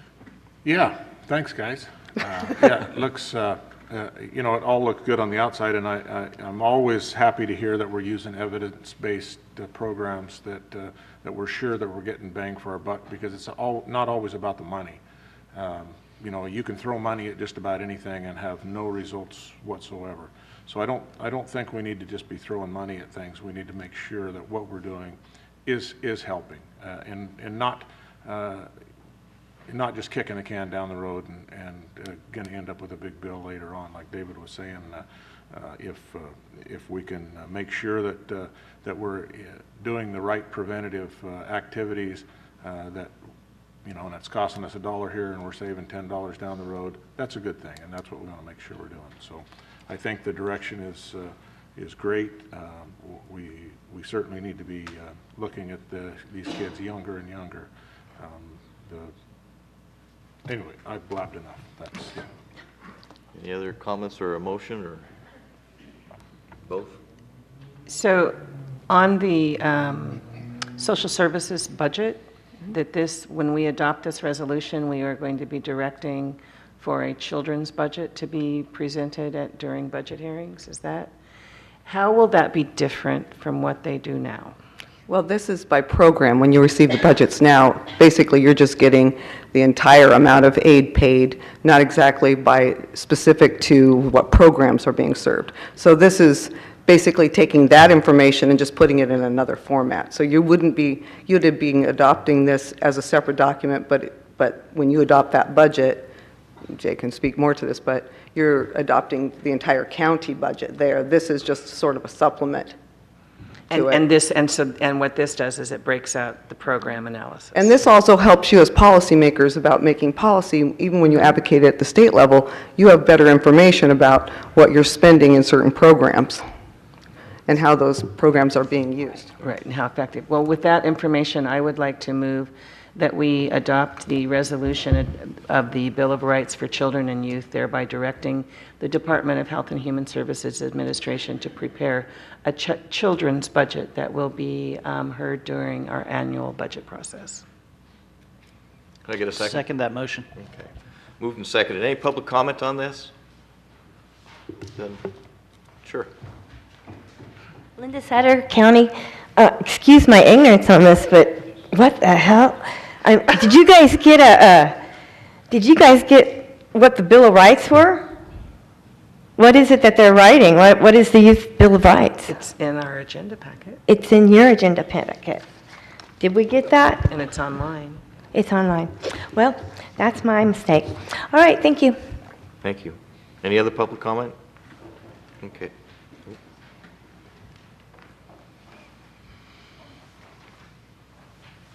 Hi, I'm Melody Fugate, and I'm the Executive Director of the Del Norte Child Care Council. And I would just like to say that our agency is in complete support. Our Board of Directors and our staff, myself, are in complete support of this. And this is going to help us, working with our strategic work plan ourselves, be able to understand where the county and where the funds are going, and helps us to better serve the community as well. Thank you. Thank you. Any other public comment? Okay, back to the board here. There's been a motion. Mr. Chairman, I'd like a substitute motion at this time to table this until the next meeting so that we can hear from the Department of Health and Services on the actual action of this item rather than the words, which I completely support. I'd like to get more information on that. I'd like to table this until the next meeting. Barbara, would you like to speak to that rather than tabling this? Well, there's no second. Okay, sorry.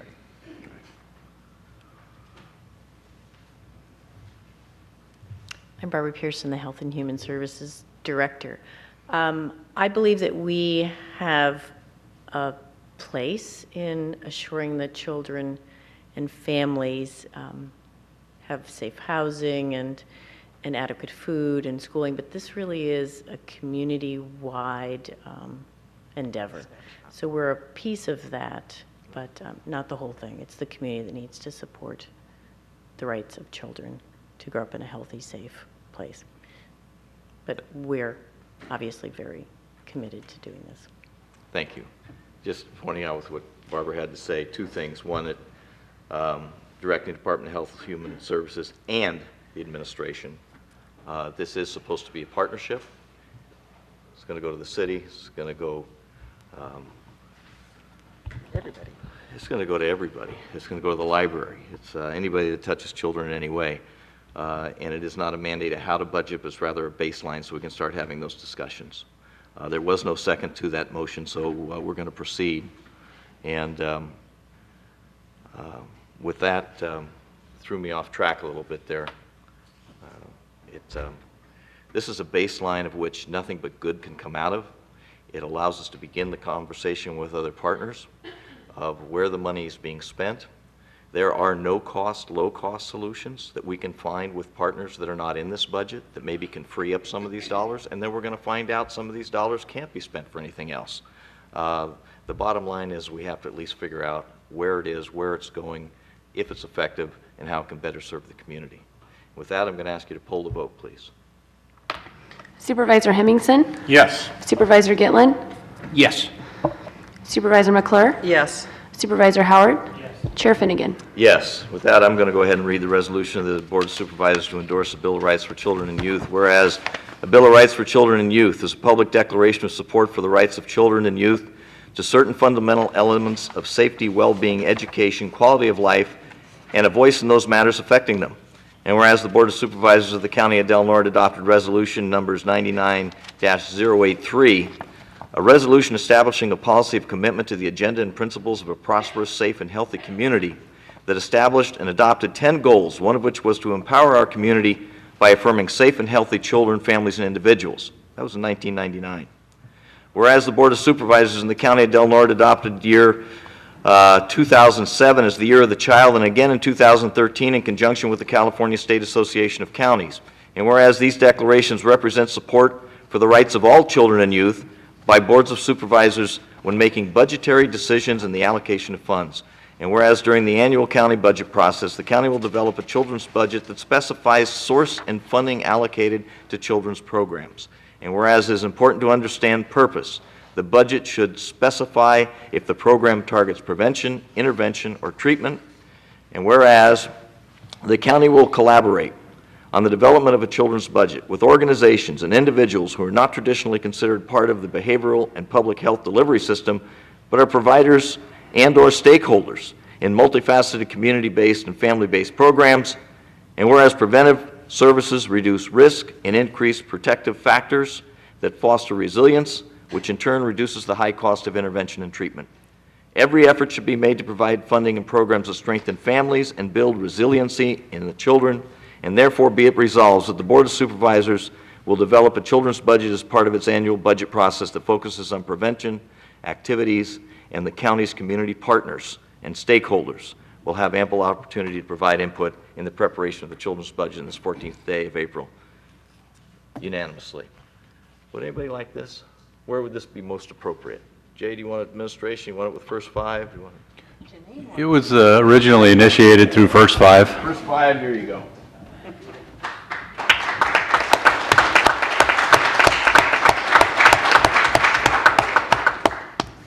Thank you. I feel like this is just a really big positive step forward, and it's going to encourage a lot of good discussion and community involvement. Thanks. Thank you.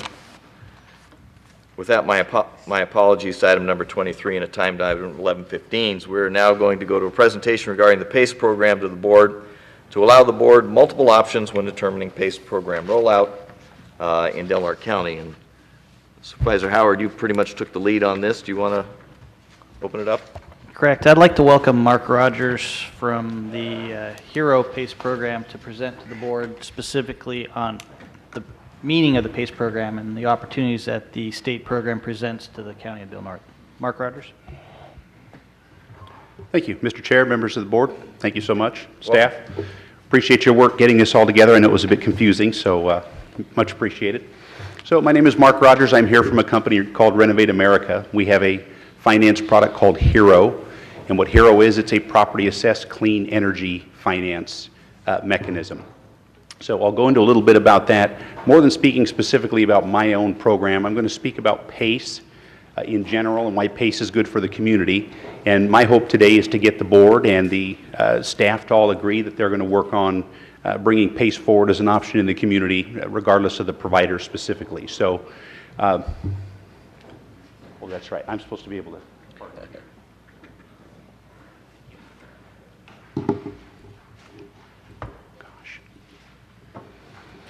So we'll start off at the very beginning. What is PACE financing? PACE is an acronym, stands for Property Assessed Clean Energy Financing, and it's made permissible by several pieces of legislation passed back in 2008, 2009. Why do people use PACE? Well, frankly, energy efficiency in homes, upgrading and retrofitting homes has been very, very expensive. And those have been barriers to entry for many, many people, in fact, most people, when it comes to making their homes energy efficient and actually saving money. So the people who use PACE, or the people who want to use PACE, are people who generally want to break those barriers and either get things fixed and buy the highest efficient products available, or to actually just do upgrades on their home to make them more efficient. So how we make it more affordable, we simply allow these energy efficient products and water conservation products to be, the projects to be done on the home, and we allow for those to be paid back from 5 to 20 years as a line item on the property tax bill. In most cases, property owners hear about PACE financing from the contractor. So in well over 90% of the cases, this is event driven, meaning a furnace fails or an HVAC unit fails, a hot water heater fails, and somebody's left with a situation that creates essentially a health concern or environmental health concern. They call a contractor comes in and says, you know, Mr. and Mrs. Jones, here's what we need to do to your home, and here are the ways we can make it more affordable. And that's when PACE financing is introduced, is across that table for Mr. and Mrs. constituent, when we become an option that is available to them. PACE is in the community. We are in specifically over 300, about 324 communities now in the state of California. Of those 324, about 290 of those communities to date all have multiple PACE providers offering PACE in their communities as well. So again, we don't just come out here and offer financing in a brick and mortar fashion. What we do is we hire people in the communities, and we have those people go out and train contractors. They work with homeowners, and they work to help the community embrace the program. Who else has done it? A lot of other communities have done it across California so far. Most recently, as of last week, the city of Eureka and the county of Humboldt is coming on board here in the next, within the next 30 days or so. The big benefits to the community, essentially dollars. And dollars are great, but where dollars really matter is in a couple of different ways. So number one, for the climate action plan for the local governments, PACE is a very big help for the climate action plan for achieving those goals. It's also a very big help in the community creating jobs for contractors. So if you take your contractor community that is engaged in these type of operations and you give them essentially 40% wider base to go out and sell to based on the parameters for approval for these PACE products, it helps them to grow and it helps them to hire more people. Reduction in emissions, obviously, this is one of the things I'm glad when I get to stand in front of the dais and talk about the benefits. We have economic stimulus in one hand and we have environmental impact in the other hand. So we help both of these work in concert, which is quite rare today. FHFA, I had to bring it up because most people talk about it. This was a concern that came about in 2010, and FHFA simply said, we don't want Fannie and Freddie to buy these encumbered mortgage assets, which we completely understand and we comply with, as do all the other PACE programs today. And essentially what it came out to is the governor of the state of California worked closely with us and the other providers to put together a fund. So in the event of a PACE default, which I'll happily say today with over 27,000 projects done, that there has not been a single PACE default in the country. But in the event of a PACE default, that the lender will be made whole for the delinquent amount on the PACE assessment. So again, it's as safe as any program could possibly be in the community. And with that, essentially, how do you get it? You pass a resolution stating that we would like to have PACE in the community. You become an associate member of a JPA if you're not already, and you allow us to go to work and get things done in your community. And I'll take any questions. I know we're going to have another, there's a couple of different, there's Hero and there's Y-Green, there's different ones, but is it all going to be, is that just a matter of administration and contracting? And that the JPA is all through the same JPA, or are they different JPAs? There are multiple JPAs. So our JPA is out of Southern California. Y-Green uses the CHF conduit. The California First program uses CSCDA. There are numerous JPAs that are offering these programs. And each of the companies, by the way, we're the private funding mechanism in that public-private partnership between ourselves and the JPA. So we're not tied to just one outfit, or does this tie us into using only one outfit for our community? You know, we don't really recommend that, and look, I'm as competitive as anybody, but in complete honesty, there are benefits to having multiple programs. And I liken it to, and I've been in lending a long time, so when I walk into a community, if all I saw were Wells Fargo banks on every corner, I would think that odd. Right, it's the same as, you know, we like to see a Wells Fargo, we like to see the tri-counties, the local banks, we like to see the B of A's, and we like to see that raise the industry standard by which things get better for the consumer. So is the interest rate, is that capped at some level, or does that have to do with whoever the lending institution is? Yeah, the interest rate isn't capped, in other words, by in terms of a mandatory cap. The interest rate is really governed by market rates and by competition and by, you know, offerings of support and various other competitive aspects of the programs. Mark, thanks for coming here and making a presentation. I just want to know about any direct costs to Del Norte County. Will there be anything there that our consumers should be aware of that may put a cost onto them? You know, direct costs to the county, there are none. Essentially, the program is administered by ourselves and the JPA. So all the cost and the burden of cost is on us. We only require, and I'm only standing here today asking you to pass a resolution because of the fact that we'd like you to become an associate member of that JPA so that we can issue bonds. That's really the only reason, that's the only thing that differentiates us from any other lender. As far as resource, there are no resources required. The only thing that will be impacted in any way will be the fact that these assessments will need to be put on the tax bill. So what we do is we sit down with the assessor and the controller, and we make sure that we get the fee schedules in place and work through that, determine what the fee is for placing those on the tax roll, and we pay those to the jurisdiction. So you're saying it is subject to voter approval for property tax assessments. This will eventually come up again, irrespective of the resolution. No. I would like to hear from Mr. Rogers. I want to make sure you're going to go through that process of adding a that process to someone's property tax bill. I think the folks would want to know that. Sure. And so what it is the program is set up, again, which alleviates risk for many of the jurisdictions, is set up in a 100% voluntary basis. So the consumer themselves or the constituent opts to put this on their property, and it's per APN. It doesn't affect the community. Thank you. Sure. I have a couple in relationship to those, when it's attached to the property tax. Is that a fixed loan as far as, when you take it out and do the improvements?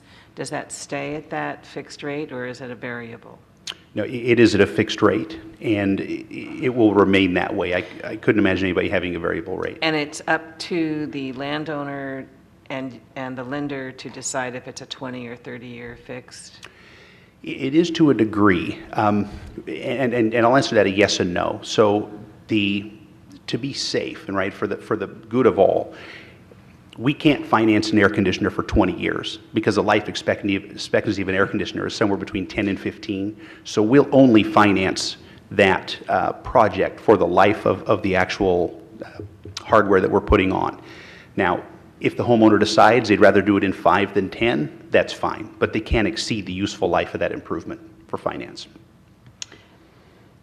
And does the county get any kind of financial reward for administering your collections? I don't know if you're profit neutral on that or not, but I know that we do pay the county for putting those on the assessment, yes. Okay. Yeah. Thank you. Sure. Thank you, Chairman. Mr. Rogers, I think this is an excellent opportunity. I know I've discussed this with you at length. Giving a homeowner the opportunity to make improvements to their structures, thus adding value to their real estate, is significant, especially in the day and age when renewable resources, whether it's solar, whether it's wind, are becoming more and more available to everyone. And more specifically, when there's a program like PACE out there that presents that opportunity to the homeowner, I think we as a community should definitely allow, whether it's Y-Green, whether it's PACE, or whether it's both, which is my understanding. We can do both. It's an excellent opportunity for us to get out there and get our community involved in this new age of renewables. Yeah, what used to be, and perhaps started as the perception of most people, it was with solar, which was predominant 5 years ago perhaps, and now it's low flush toilets, it's water conservation, it's all sorts of things. Correct. So. Any other questions? Public questions? No? Does this apply to rental properties? Go ahead. To privately owned property? It does apply to rental properties as well. Okay. Thank you. Okay. Very Great. much. Thank you Appreciate for the having me. presentation. Thanks. So, Chair, the item 28, which was related to this, there was some questions from a couple of our elected departments that they needed a little bit more information, and I think we can get that to them and then bring that item back for board consideration at the next meeting. Okay. Giving them the opportunity to ask any questions that they need to. Very good. Was there going to be any other presentations on this today? I don't believe so at this point. Okay. All right, so there is some correspondence that went back and forth. Thank you very much, Mr. Rogers. Appreciate it. There was some correspondence that went back and forth between RCRC, who is actually the same board of directors, used to be CHF, and now it's Golden State, which has Y-Green administer it. We automatically belong to that JPA through RCRC. For us to join another JPA is fine, competition, I would believe.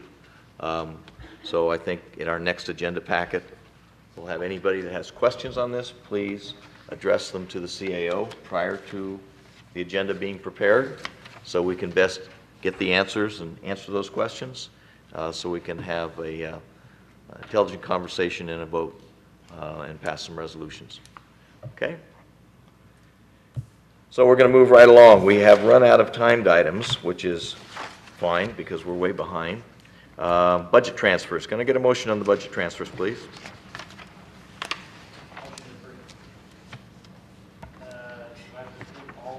Yes. Second. So there's a motion to approve budget transfers 0309, 0401, 2, 3, 4, and 0405. Moved and seconded. Public comment, please. Back to the board. Poll the vote, please. Supervisor Hemmingson? Yes. Supervisor Gitlin? Yes. Supervisor Howard? Yes. Supervisor McClure? Yes. Chair Finnegan? Yes. Number 24 is to authorize direct staff to process the Title III funding application submitted by the Roads Department for Gordon Mountain Fire Break. Good morning. Good morning. So this item is, as the chair said, an application from the County Roads Division for the dispersal of Title III funds. As we're all aware, the Title III funds are a locally controlled source of funds which originated with the original authorization of the Secure Rural Schools and Community Self-Determination Act in 2000. This particular project would essentially create a fire break along Big Flat Road within the area of Dry Lake. It's intended to enhance fire protection to rural residential communities kind of in the area of the South Fork. If the board directs staff to process this application, being that this is kind of a threefold process, this being the first phase of that, introducing the item. The second phase would be public notification as well as notification to the Forest Service. That would be via the RAC. There would be a 45-day review and kind of comment period on the project. After that 45 days passes, we'd bring it back to the board for the final approval, and the project theoretically could be funded. So again, this is the first phase of this project, just introducing the item to the board today, and if there's any questions, I'd be happy to take those. Is this new money, or is this the old money? So we looked at, the way that the language in the SRS is crafted. The old money, which is the original authorization of SRS is much more broad. The application, originally we were kind of hoping we could tap into some of that new money, but it's just too tight of a definition. So this would be the old original money. And so how much of that is left of the old money? I think the last time I checked of the original authorization, it was about 300,000. And so there's no way to make this fit into the guidelines of the newer money? No, and again, I was hoping we could do that, but just the definitions are too specific. Other questions? I just hate spending that old money. Yeah. I do too. And there's nothing that we can do in relationship to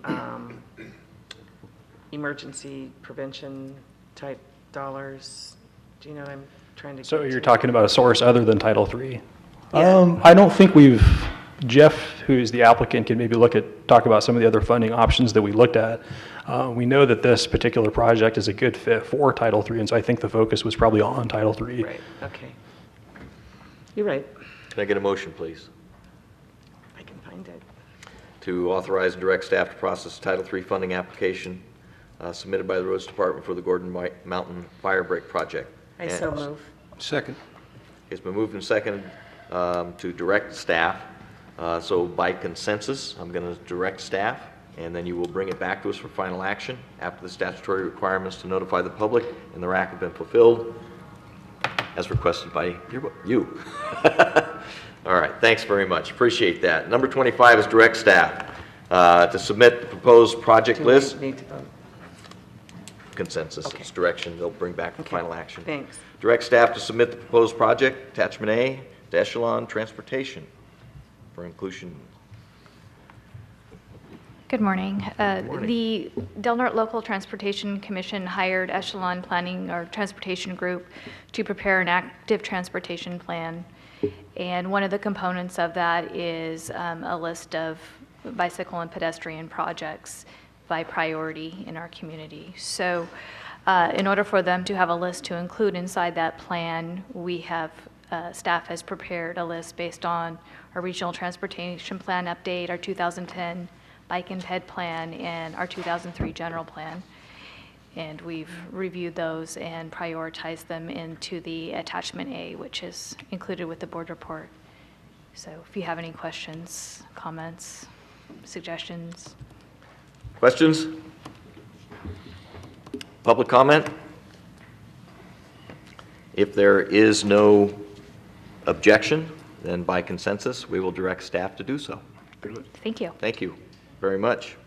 Number 27 is to approve and authorize the chair to sign the memorandum of understanding for EIA health program between the County of Del Norte and CSAC Excess Insurance.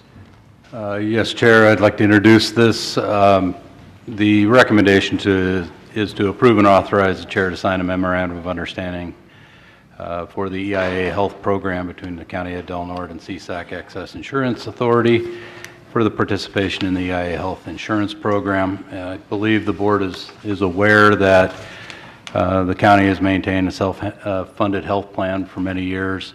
That was appropriate for years in the past. It has been habitually an issue budget-wise because of its instability, the fluctuation. And we have contracted with Alliant Insurance Services to look at the variety of alternatives that are out there, which are limited. And one of the main goals was to look at stabilization with regard to the health plan. Primary goal is to be able to look at something that allows us to fund it on an annual basis without seeing those spikes or drops. And it is a large commitment. The goal of going through this was to ensure that the current benefit package is maintained with as little disruption as possible, but no change in benefits. With that, I'd like to invite Tom Scher of Alliant Insurance Services to present, and then if we have any questions, we can go from there. Good.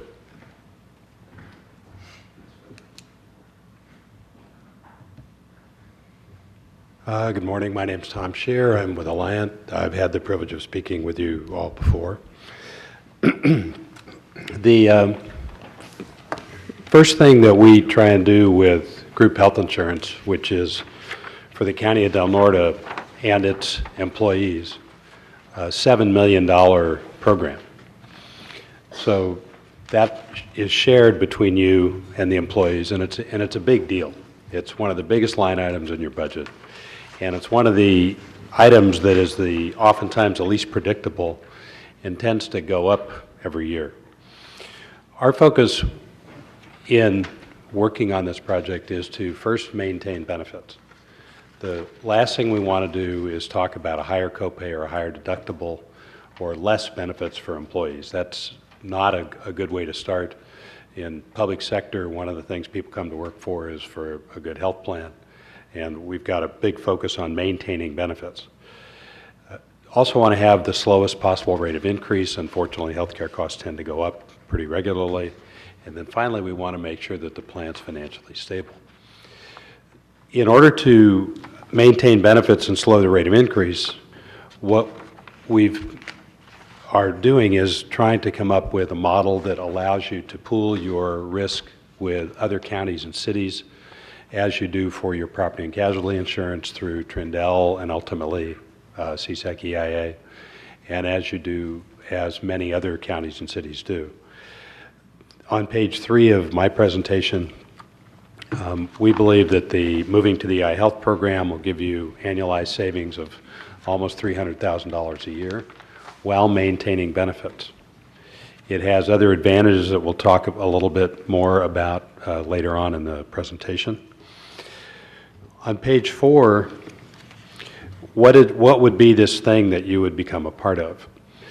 There are 6 other rural counties and 1 kind of semi-urban county that already participate in the EIA Health Program: Amador County, Calaveras, El Dorado, Lake, Merced, Tehama are all Northern California counties, some of whom are also members of RCRC, and Santa Barbara County in the south.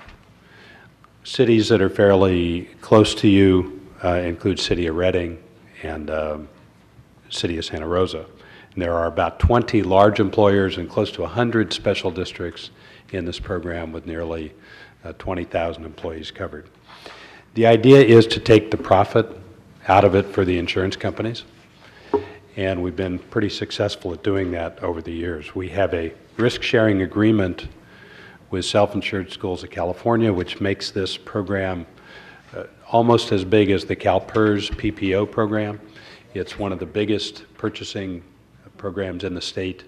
Bigger is more stable and more predictable in group health. On page 5 is our rate history. the rate history for the program, excuse me, not Alliance rate history, it's the program's rate history. Average of 6.2% since inception, with years of no rate increase. We had a couple of years which were very low double digits, and everything else has been single digits. Competing very effectively and with a track record similar to a much bigger program, which is CalPERS. On page 5, I think the biggest advantage is predictability. Good year-to-year average rate change. The second thing is that if the way the program works is as long as you're doing about the same as the pool, you get the same rate increase as the pool does. If you're doing better significantly for 3 years in a row, you'll get a lower rate increase than the pool. And if you're doing significantly worse for 3 years in a row, you get a slightly higher rate increase. The most you can vary from where the pool is plus 7% or minus 7%. So the idea is that even if you have a truly horrible year, which with a population of just about 500 employees is a lot more likely than if you have 20,000 employees, you can take the variability out of it by being part of a bigger pool with a rating mechanism that gives you more price stability. The pool will provide stop-loss insurance. Stop-loss insurance, if somebody goes to Sutter Coast Hospital and spends $1 million, you now purchase insurance that protects you against those single large claims. That's procurement of that coverage every year is complicated and difficult, and we're not guaranteed to have renewability of a claim in progress. For example, if you had a big claim in progress, it can happen that the stop-loss insurers say, well, we'll cover everybody except this one, and the county would then be on the risk for that for the next policy year. The program guarantees availability of stop-loss with nobody being left out. The biggest thing and the most important thing that is really important both for management and labor at every public agency that works in this program is you all retain control of the plan design. We don't tell, nobody at EIA says you have to have this deductible or this copayment or offer this type of plan. What you do in terms of deductibles and coinsurance is up to you and your employee associations through the typical meet and confer process. The program has nothing to do with that. We just have to be able at the program level to be able to figure out what it's going to cost if you change benefits. Claims administration would stay with Delta Health System for medical. I'll talk a little bit. Pharmacy would move to a much bigger pharmacy benefit manager named Express Scripts, and I'll talk about that more in a second. Okay. On page 7, so what, if you're a county employee, what should you expect if the board approves this change? The benefit plan design will not change. This is page 7. The deductibles, coinsurance, copays, right now your pharmacy copay structure is $15 for generic at retail, $35 for a preferred brand, or $55 for a non-preferred brand. All that stays identical, no changes. The Anthem network that you're currently using would be the same network you would continue to use. You all may remember that a couple of years ago we changed from First Health to Anthem. That was very cost effective, saved the county a bunch of money, and that network is what will continue to be used. Pharmacy management would move to Express Scripts, the biggest pharmacy benefit manager in the country, from Welldine, who is your current provider. There'd be some small changes there, which I'll talk a little bit more in a second. Members are going to get new ID cards. So all your employees, instead of having one ID card, they're going to have one for Anthem. They'll have one for Express Scripts. So they get 2 ID cards instead of 1. Pharmacies, the same pharmacies are in the network. The biggest change is one of the things we do when these plans change is take a look at the impact on individual employees. So we took a look at every pharmacy benefit manager has a list of drugs that are preferred brands, non-preferred, or excluded. Medicare has one of those. All the CalPERS programs do. You have that now with Welldine. Express Scripts, the list of drugs that are preferred, not preferred, or excluded on the Express Scripts list, it's called a formulary, is slightly different than Welldyne.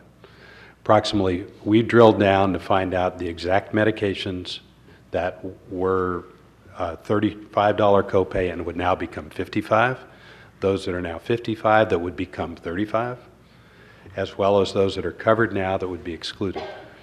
And we've provided to management, and management, I think, intends to provide this to your unions also, a list of all the medications. If something's excluded, what are the alternatives? For example, there's 24 people at the county who are using something for asthma called Advair Discus. It's an inhaler. Express Scripts has that on a higher copay than your current plan. Express Scripts has, at the same low copay as present, 2 alternative medications that will provide the same kind of care. So what happens if you follow through on this, as soon as you approve moving to the iHealth program, we put together a communication program that goes out to all of your employees, and they have not only up until July 1st open enrollment, but for another 90 days, so close to 5 months, to talk to their doctor, ask them which of the substitute medications is going to work for them, to get a new script, to get it in the system. So the first 90 days, there's no change. After that, people have to change to a new script or pay a higher copay. We've gone, the other category of medication. Tom, can you run that back one more Sure. time? I want to hear that again. So in order to keep the drug manufacturers from raising prices willy-nilly, pharmacy benefit managers try and enforce some discipline by having what they call a formulary. And a formulary lists drugs that are preferred, not preferred, and excluded from coverage. There are some differences between the formulary you now have with Welldyne and the formulary you would have with Express Scripts. What that means is, in order to stay at the same copay level, some people will have to change medications. And we've identified all of the Is that generic? Are you talking about generic? No. Not necessarily generic. They might have to change from one brand to another. For example, the asthma medication I gave is covered right now. Advair Discus is covered at a $35 copay. For Express Scripts, that would be at a $55 copay.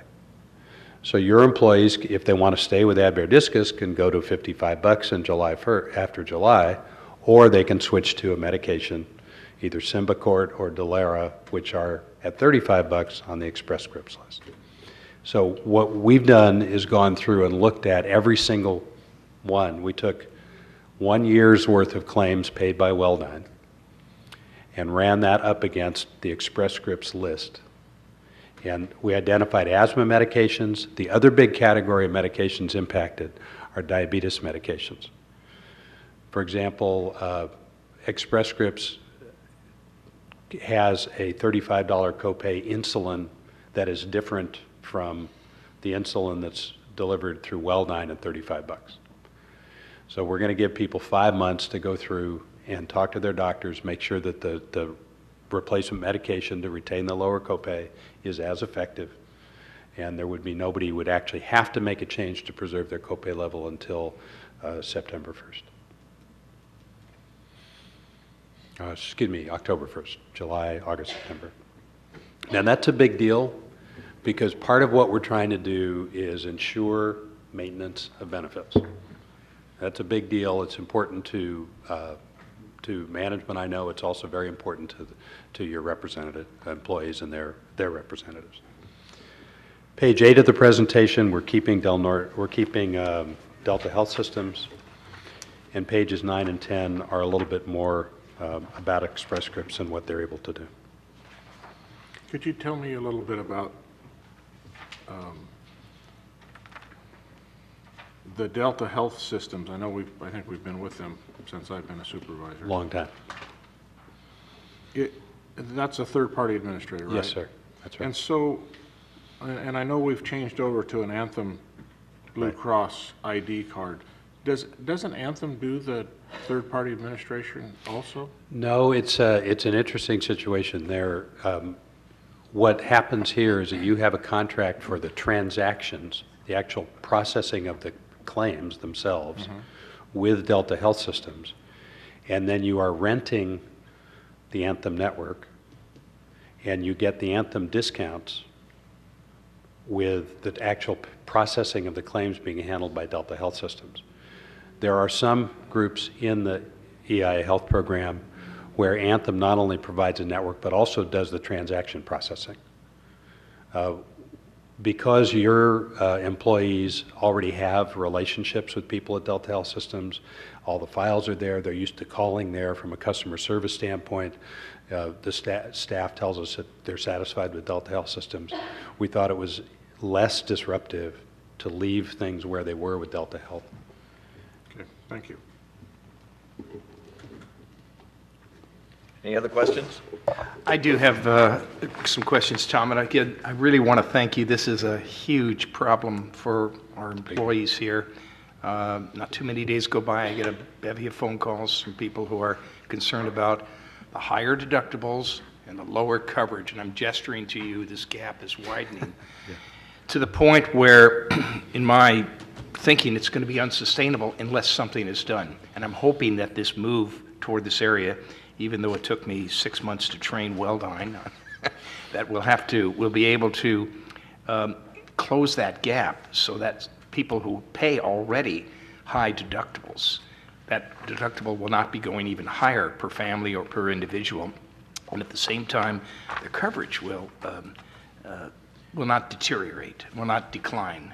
So anything you can do to move both sides to closer, what I'll call symbiosis, that would be greatly appreciated. Because I think this is a very challenging issue as you move forward in the coming years. Is that a motion? No. Is that a motion, Supervisor Gitlin? No, I was just asking for Tom's response to my one question. One of the prescription drugs are a huge issue. You've probably read about Sovaldi, which is a hepatitis C medication that cost close to $100,000 prescription when it came out per course of treatment.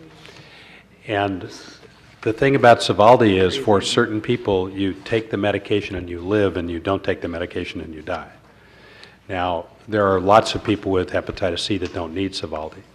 What Express Scripts did last fall was they encouraged the competitor to Sovaldi to make sure that they got their drug on the market quickly. And as soon as they did, they went from Sovaldi on their formulary at $80,000 to $100,000 to the replacement drug, which is called Harvoni, and something else that was about $20,000 cheaper.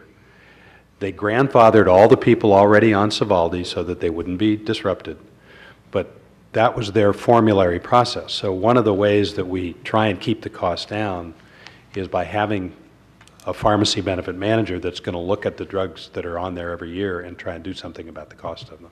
Good. Can I get a motion, please? Sure. Can I get a motion? So moved. And a second? Second. Questions? The stop loss that you referred to, is that increasing, or is that, what was the amount of money on that stop loss? Of your premium that you pay, Uh-huh. it's, I'm trying to remember, I think it's $75 or $80 per employee per month is what you pay now. And it And kicks and right now it's at $120,000 is That's the when it kicks deductible. in? Yes.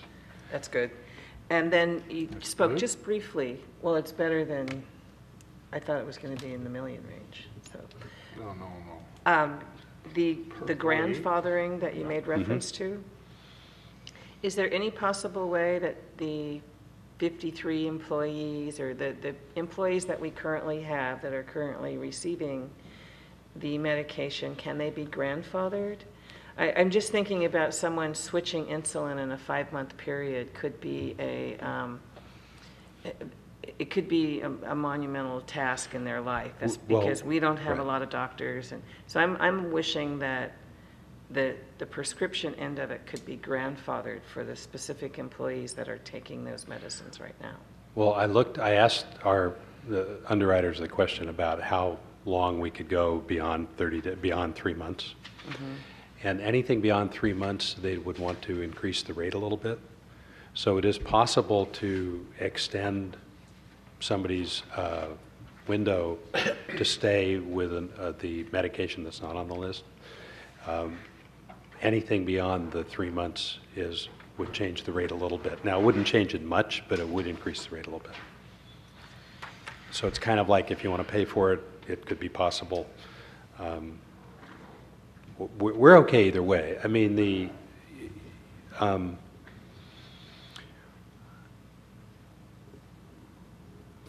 things that people use the most of are doctor's office visits and prescriptions. Right. And certainly, diabetes is a big deal. I mean, we believe there are close to 20 people impacted. It's hard to tell because the way the report shows, it shows the needle, it shows the insulin, it shows the test strip. And so we can't tell how many, whether that's like 12 patients or 25 patients, somewhere around 20, I think. And we're really sensitive to the fact that it's a big deal for people to change. And that's part of the idea of why we created Grandfather. In a perfect world, we'd have started this 3 months ago and already been talking to people. But so, yes, ma'am, it is possible to extend it. It costs something because the meds that are on the formulary list with Express Scripts are cheaper than the ones that folks are using now. Okay, so the good news is that the rates shown are the same as the county plans, that you're going to cap it at 7%, so we have some Yes, sir. semblance of what's going on, and current employees really isn't going to change, except it's going to allow us to budget better because we've capped the rates. Okay, pull the vote, please.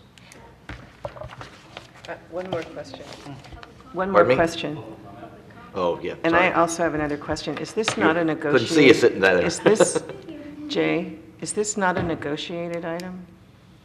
It's an administrative change at this point. We did engage the Health Plan Committee and the unions in order to discuss these changes. And as Tom pointed out over and over and over, our primary goal was no benefit changes and as little disruption as possible by getting the best deal for the county. Public comment. Now that Tom cleared out, I can see you there. Norma Williams, Chapter President of the Del Norte County Employees Association, SEIU 1021. I am part of the Health Plan Committee on behalf of the association. We were informed of this on March 16th at the request of the HR Director wanting to convene the Health Plan Committee. However, on the 26th, via phone conference, myself and our union rep, Aaron Burton from 1021, sat down with the county and Alliant over the phone to discuss the changes.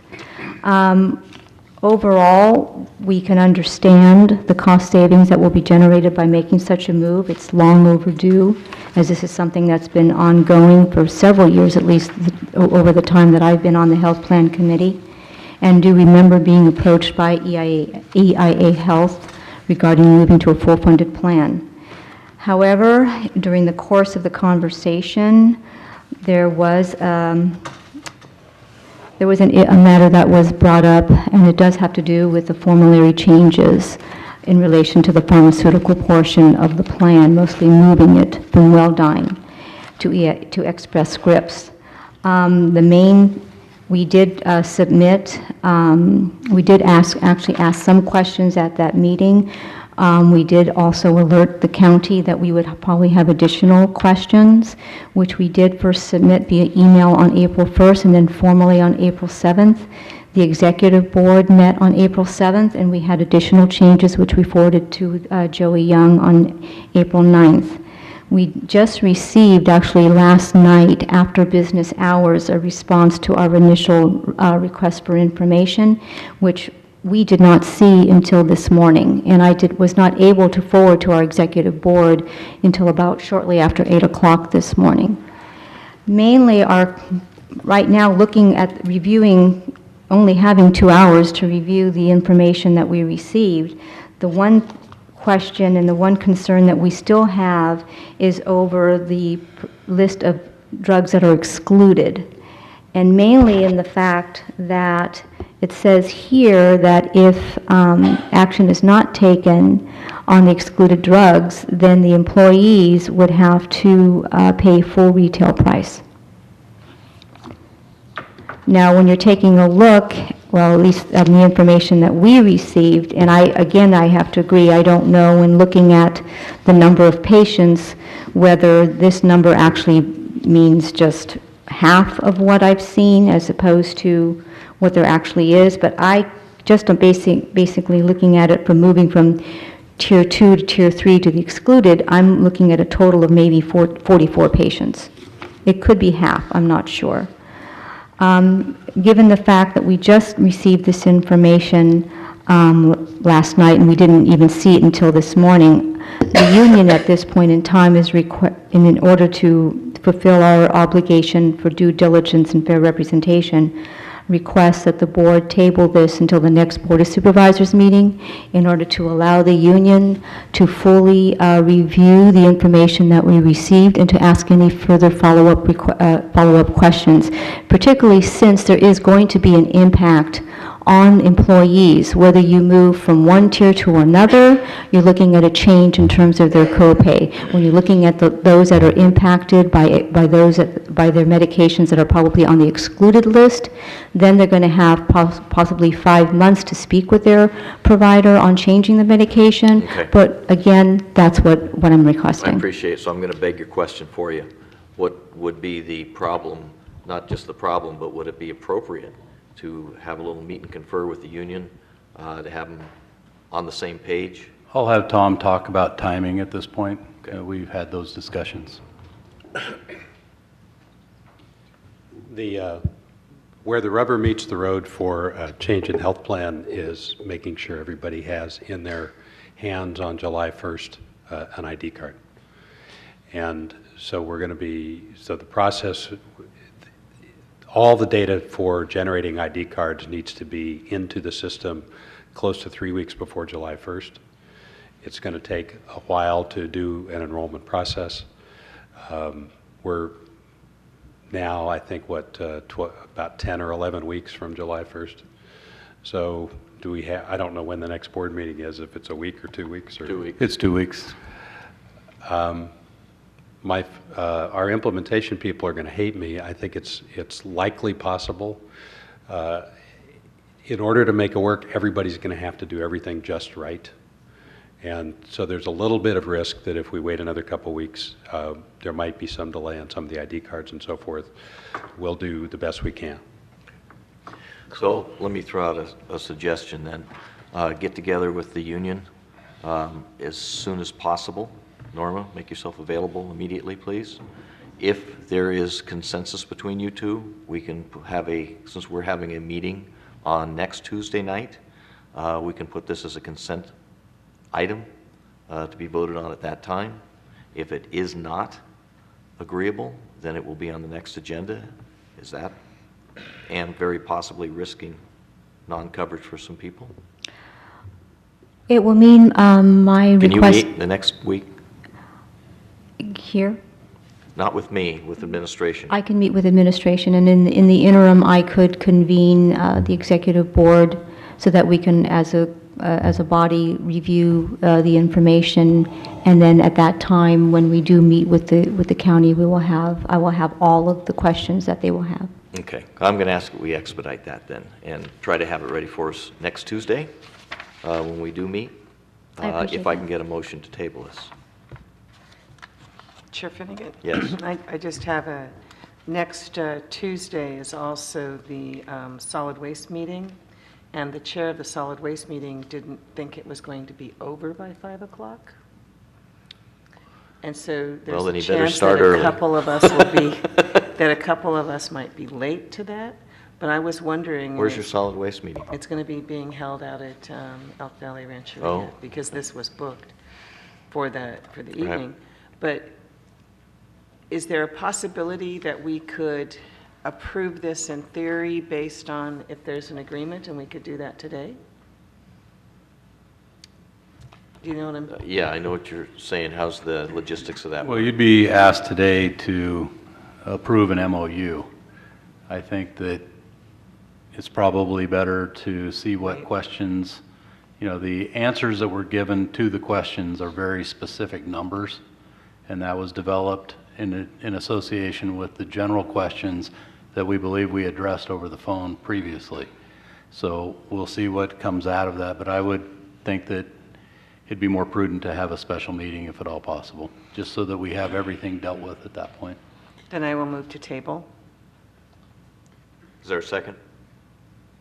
Chair is going to go ahead and second. It's tabled. All those in favor of tabling it? Aye. Opposed? No. No. No. Okay. Then there is a motion standing on the floor. Poll the vote, please. I got Oh, just, you have a question? I got an issue. What are we looking at? What's the risk of us not, I think the risk of not getting everybody enrolled is higher than the risk of not coming up with an agreement with these excluded drugs. I mean, I don't know what we're looking at. I don't want to leave anybody out, without their medication, but what's the risk of not coming to some sort of an agreement with the union? Question. I mean, are we going to be on a real? I'm not sure that we can afford not to go ahead with this plan. So what are we looking at here as far as not getting? Well, I'll have Tom elaborate, but in my humble opinion, at this point, we have a window that we're working with for a July 1 start. And one of the reasons for bringing this forward at this point was it's probably the most advantageous financially because of where our health plan sits right now in our claims. So let me ask it a different way. Are we moving forward regardless? At this point, the recommendation is to move forward, yes. Okay. Tom, can I just get a quick question? And actually, I want to address this to Ms. Williams also. I have a genuine concern that the wheels of government can move so quickly. And that's where the risk, and I concur with Supervisor Hemmingson, that this is an issue that if we delay too long, we're throwing a monkey wrench into the system where people are expecting they'll have new health benefit coverages as of July 1. And I heard your chronology of what's expected. So at the risk of maybe this should have been happening beforehand, and I realize that it didn't, but I'm not willing to take that risk to table something to risk someone else not getting their coverage and their card effective for July 1st. So that's why I voted against tabling it. We are only asking for 2 weeks. I think a 2-week accommodation is highly reasonable when you're looking at the fact that there is, despite what was represented to you, there is a change to this plan that will have an impact on employees. That is the bottom line, and that is the truth.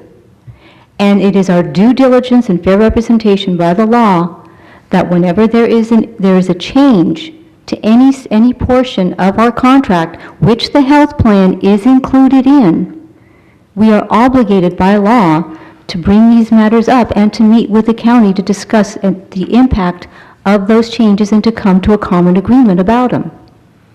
Now, all we are asking for is a 2-week accommodation in order to review information that we requested on April 1st via email and that we just received at 5:34 last night after business hours, in which we did not see until after 8 o'clock this morning. Okay. And I heard 1 week, not 2 weeks. But anyway, that's off the table, so. Yeah, I would just urge us to possibly reconsider the 1-week delay, because I know that fortunately in my life I'm not required to be on any kind of prescription. But the thought of having a life or death prescription that has been listed as not allowed and having it not being able to be reviewed by the consumers of that is frightening to me. And I heard the consultant say that yes, we could probably get it done, even in the 2-week window, but we're talking about a 1-week window. But I'm just thinking of the people that are on a specific kind of insulin, and if it's no longer allowed, it needs to be possibly negotiated to be allowed. And so just getting that list that, I mean, we know that the biggest case of healthcare is prescriptions and the doctor's visit. We heard that. And here we are doing a change in what prescriptions.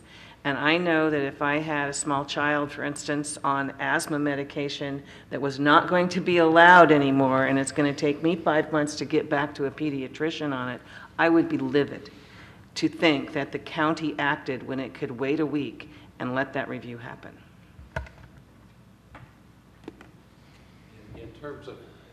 In terms of getting ID cards to people and so forth, we're trying to be cautious. I don't think a week is going to make that much difference. We don't want it to be, 2 would not be as good, 3 would be a lot worse.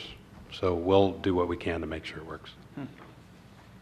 Yeah, I've been on both sides of the fence. I think there's an obligation on both sides when you get into negotiations to not drag your feet. I've seen the union do it before, and I've seen management do it before. I think that we do have an obligation to make sure that communication works without citing fault with either party. But we now have a conundrum. It was voted not to table this unless it is brought forward by somebody that voted in the affirmative. So short of that, we will be taking a vote. All righty then. May I weigh in at the end of this? Yes, you may. You may, in fact, pull it. Well, I don't want to pull it at this point, but I would encourage that we give the week so that we can answer those questions. If Tom has the ability to get, we're looking at the greater good for all employees, and there is a disruption here, and we understand that, and we've accommodated through this entire process. But if it takes a week to get those questions answered, I would highly recommend that, and I would suggest that we do that. I think you're going to get more goodwill out of the union by waiting a week than you are by pushing forward. Chair Finnegan, then I would move to allow this sense of urgency to move forward within that week time period to be brought back before us Tuesday night next week. And hopefully those concerns will be addressed in a timely manner, because we do not want the greater good to be reduced over a smaller portion of folks that can have access to a certain drug. And yes, you did. And I completely appreciate everybody's ability to see the bigger picture and come to an agreement. I'll second that. Yeah, I just don't know what's going to, I don't know what the change is going to be. I mean, information is fine, but staff recommendation is to go forward. I'm inclined to go forward, but if a week is not going to make or break us, I'm concerned on the other end of the risk of not getting the greater amount of the county employees their insurance cards in time.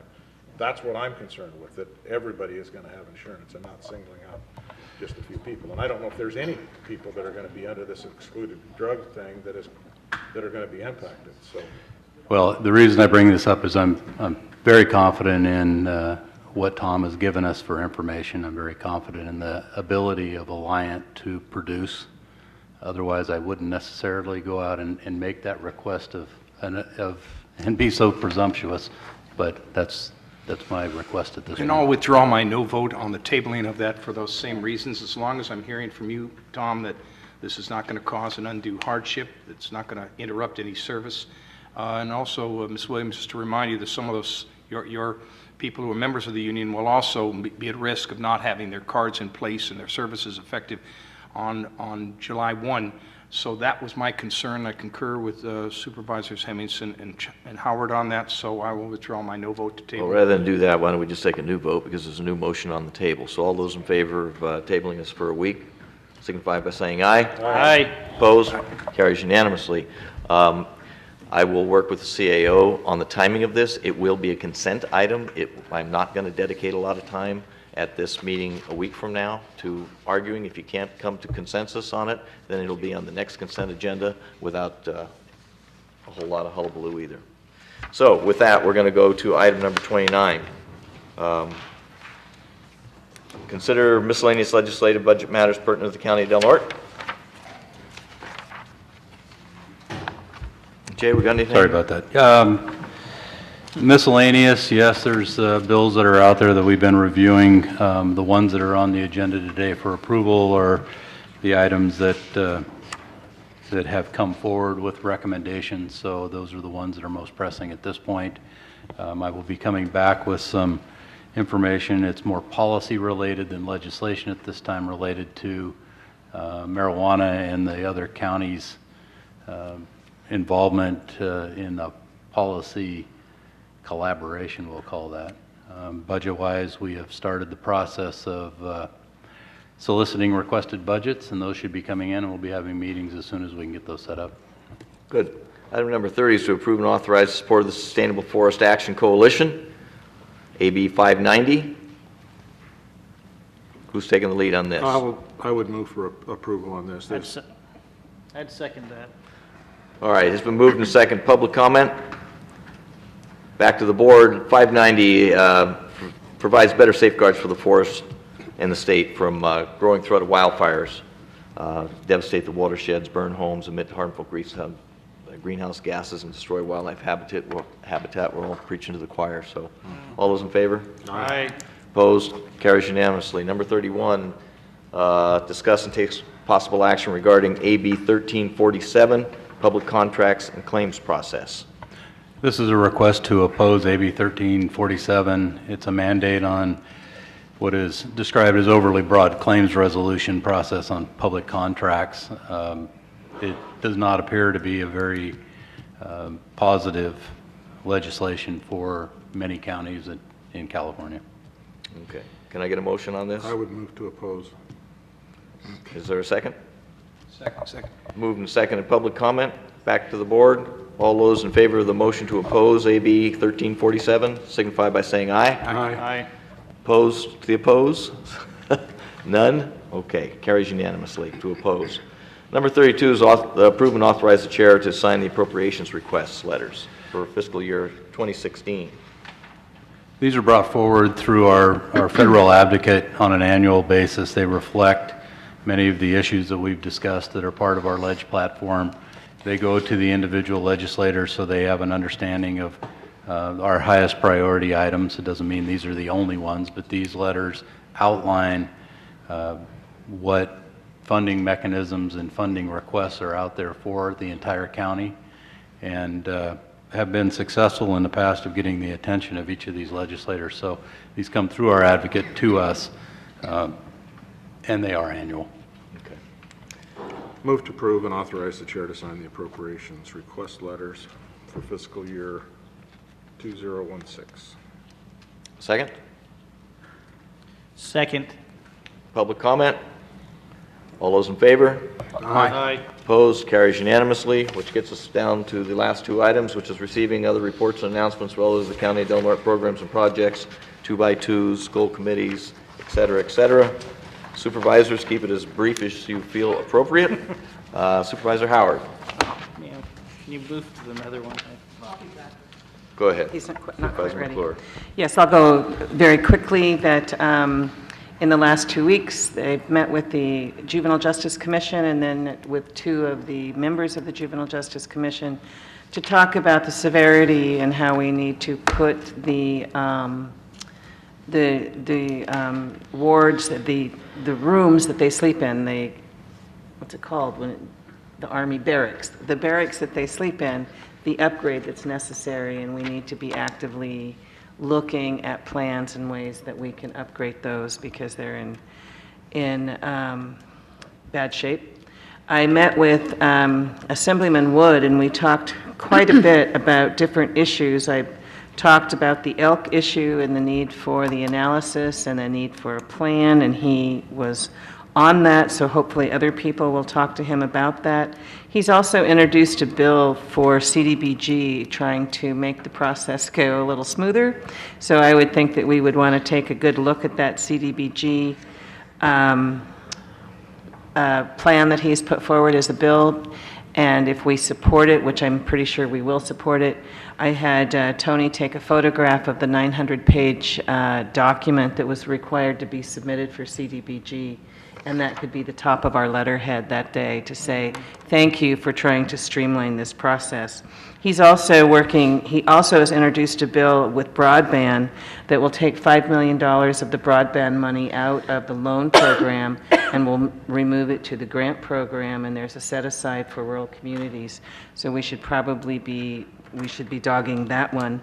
He's also introduced a plan for marijuana in relationship to the watershed and protection, and he has included Medi-Cal now will also be for marriage and family therapists with his plan, and he's restoring the 10% for Medi-Cal, which will be a good thing for the county. And then he has also co-authored the Career Tech and Educational Program with McGuire, reinstating vocational education. And my last thing is that I've talked with Heidi at CDD, and because of my involvement with the Coastal Commission, I've watched traveling up and down the state that communities are taking position on vacation rentals, bread and breakfast, and Airbnbs, where they have a position. And the position is anywhere from limiting the number of programs, the number of vacation rentals, the number of B&Bs, down to as simple as making sure there's a contact address for a neighbor to be able to call. So what I'm suggesting is that we start the dialogue with the community and take a look at how do we want to frame our vacation rentals, Airbnbs, and our bread and breakfast, and have a better handle on being able to collect the TOT and knowing what we want our community to look like. Currently, there are about 22 between A Street and Pebble Beach, that we have 22 vacation rentals that are most of the time unoccupied. Do we collect TOT? We do collect TOT, but it's a kind of an honorary TOT because we really don't have a way to, we don't require a license, so we really don't know who's operating that. And the Airbnbs have been that corporation has kind of bullied cities and said, well, you're going to have to negotiate with us if we're going to pay you the TOT. And McGuire has introduced a bill that would require Airbnbs to pay the TOT. So there's a pushback with Airbnb. But I'm just thinking that as a community, we should have a dialogue of what do we want in relationship to vacation rentals. Because if Pebble became all vacation rentals, what are we doing to the hotel entrepreneur? So I have no idea what the answers are. I'm just saying it's time to make sure we have a discussion, because the future is there will be more. Thank you. Supervisor Howard? And on that note, we need to talk.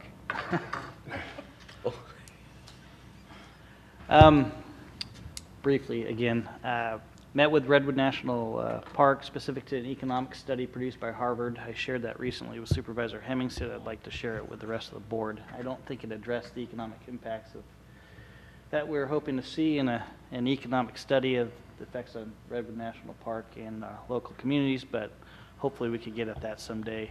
As you're all aware, Easter lilies has been on the minds and hearts of a lot of folks in this community, as it's been related by Greg King, specific to the Siskiyou Land Conservancy's actions at a public forum at Humboldt State University last week. A lot of concern has been expressed based on the allegations that were made by Mr. King that have come back through my constituents to me. I have a great deal of concern and have asked the North Coast Regional Water Quality Control Board to answer some of these allegations that have been made as they've been studying this specific problem with the pesticide applications in my district now for the last 3 years. And more importantly, the Regional Water Quality Control Board has offered to be present at our board meeting on May 26th. I believe I've requested Chair Finnegan to add that to our agenda. It's a cause for concern, but at the same time, the Regional Water Quality Control Board has placed a letter, a bolded letter, reflecting some of the allegations and what they can and can't make comment on specific to conclusions.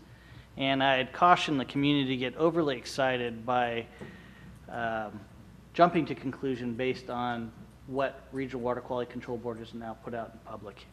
There's no need to jump to conclusions at this time, but we do need to have an in-depth discussion, and I believe the Water Quality Control Board is the group in which to have this with. Obviously, as you saw today, I've been interacting with CSAC and RCRC specific to the PACE program. I would like to compliment the Lions Club and, more importantly, the constituents that participated in the South Beach cleanup at the Department of Fish and Wildlife Properties. My constituents have written letters to the editor, written letters to Congressman Huffman, and I think this board in particular, especially if we have a delinquent landowner that is unwilling to clean up their properties, we need to call them on the carpet. In this case, the Department of Fish and Wildlife for many years has not been an engaged community member.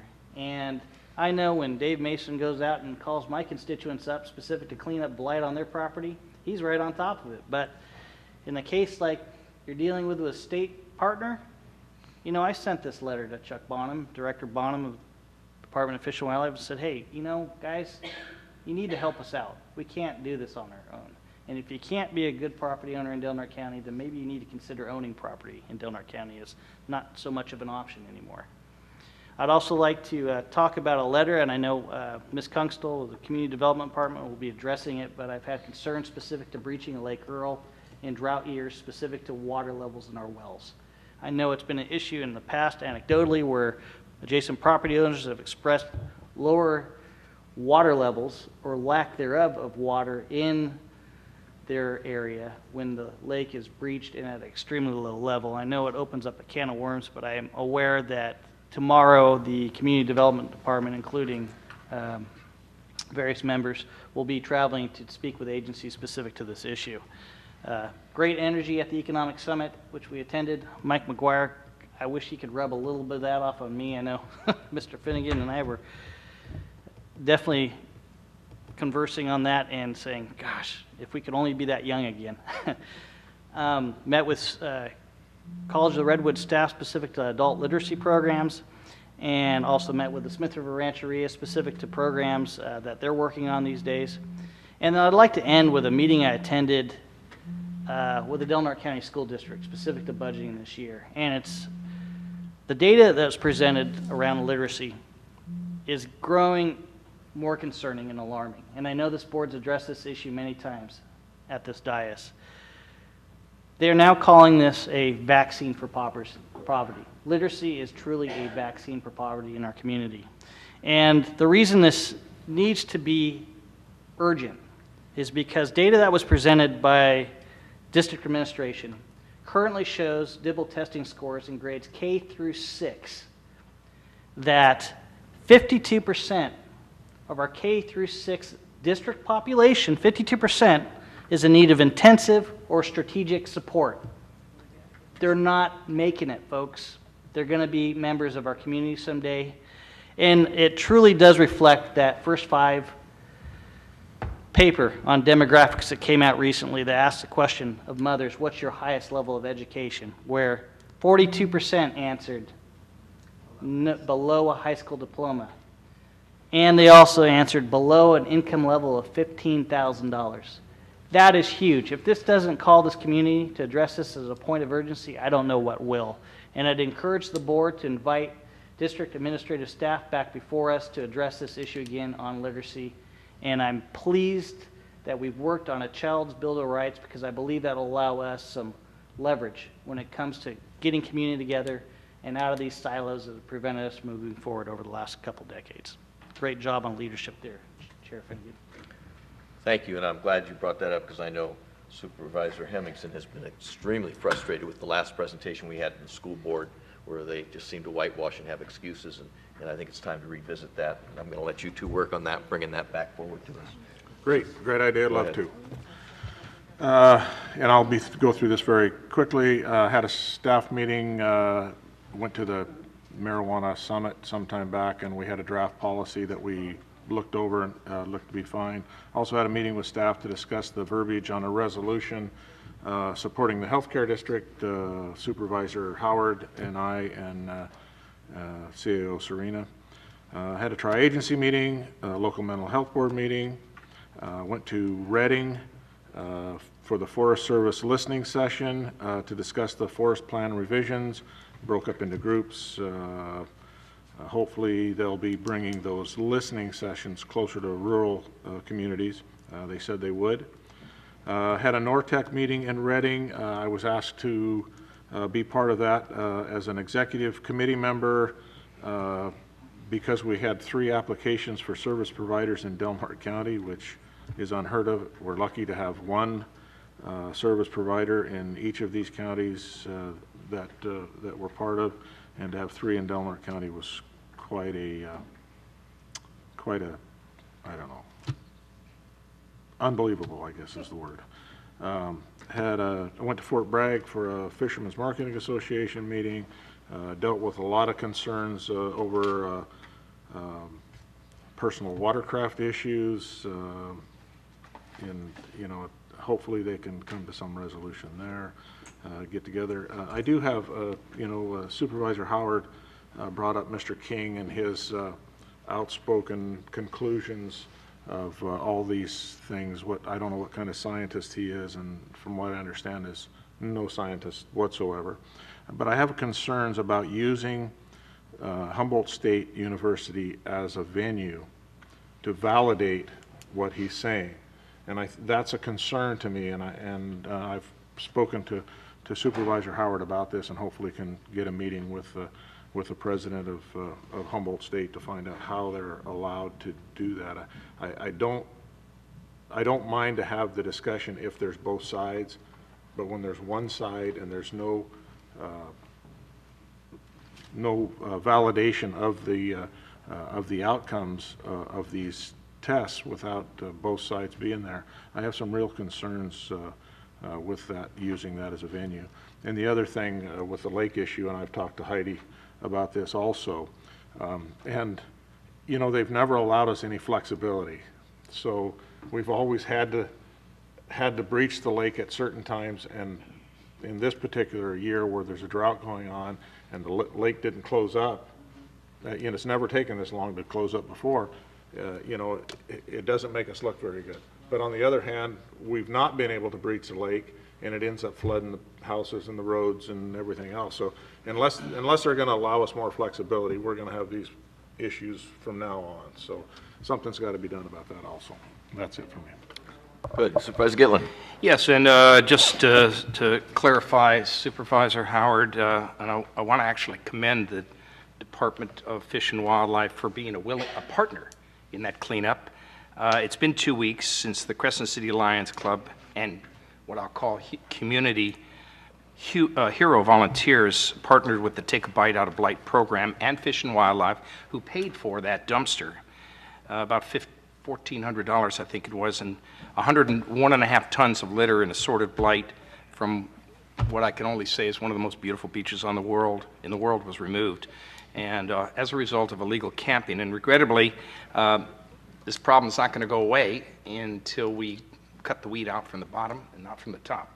But kudos to the Fish and Wildlife Department at all levels. They were very responsive, and as a result of that, we'll be moving forward with state parks and federal parks and engaging in projects within their area.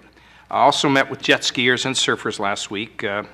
Indeed, there are a few, very few, who do not play nicely in the Del Norte County sandbox. So that's about the way I could say it. I told representatives from each group that I do not support the banning of any one group's activities to the benefit of the other, but certainly a buffer must be established between surfers and jet skiers, and that solution is being vetted as we speak at this point in finding an alternative to that problem. We will find that problem.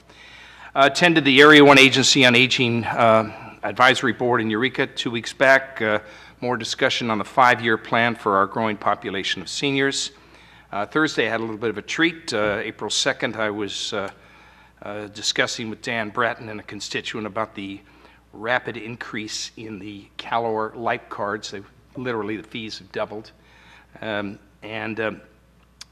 at the end of that, he offered us a ride in his helicopter, which I was kind of thrilled to have, and he took us down to Last Chance Grade. And I'll tell you, he's offered that to all of our supervisors to go up there and to see from a bird's eye view how bad this situation is. It's not a case of if, it's when that road comes down, collapses into the Pacific.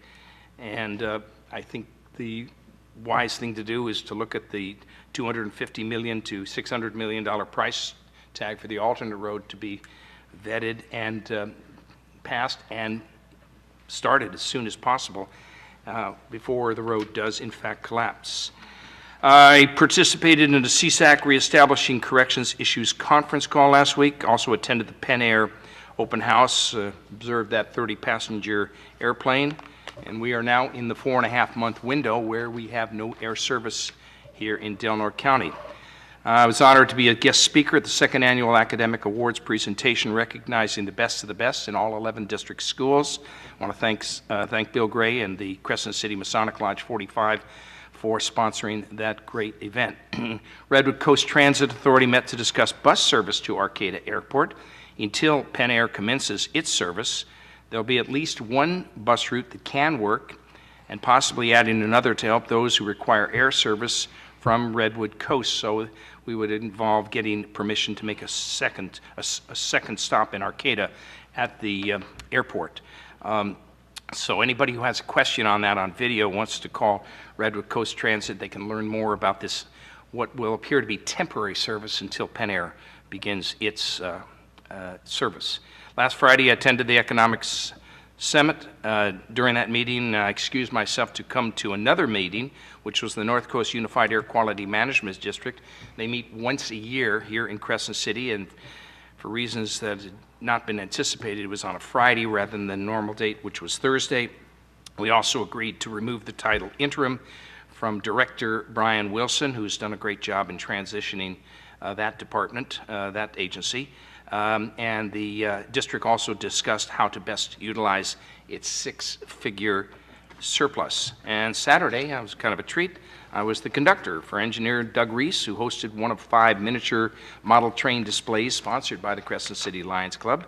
A little rain in the morning, the folks started to drop by. It was a great event and a great fundraising effort for the Crescent City Lions Club. That's my report. Okay, I'll try to keep it brief too. I started after last meeting with a stakeholder meeting with Congressman Huffman down in Klamath, well attended. We will be the ones that will be dealing with it. All stakeholders will be represented, and hopefully people will try and work and communicate through them.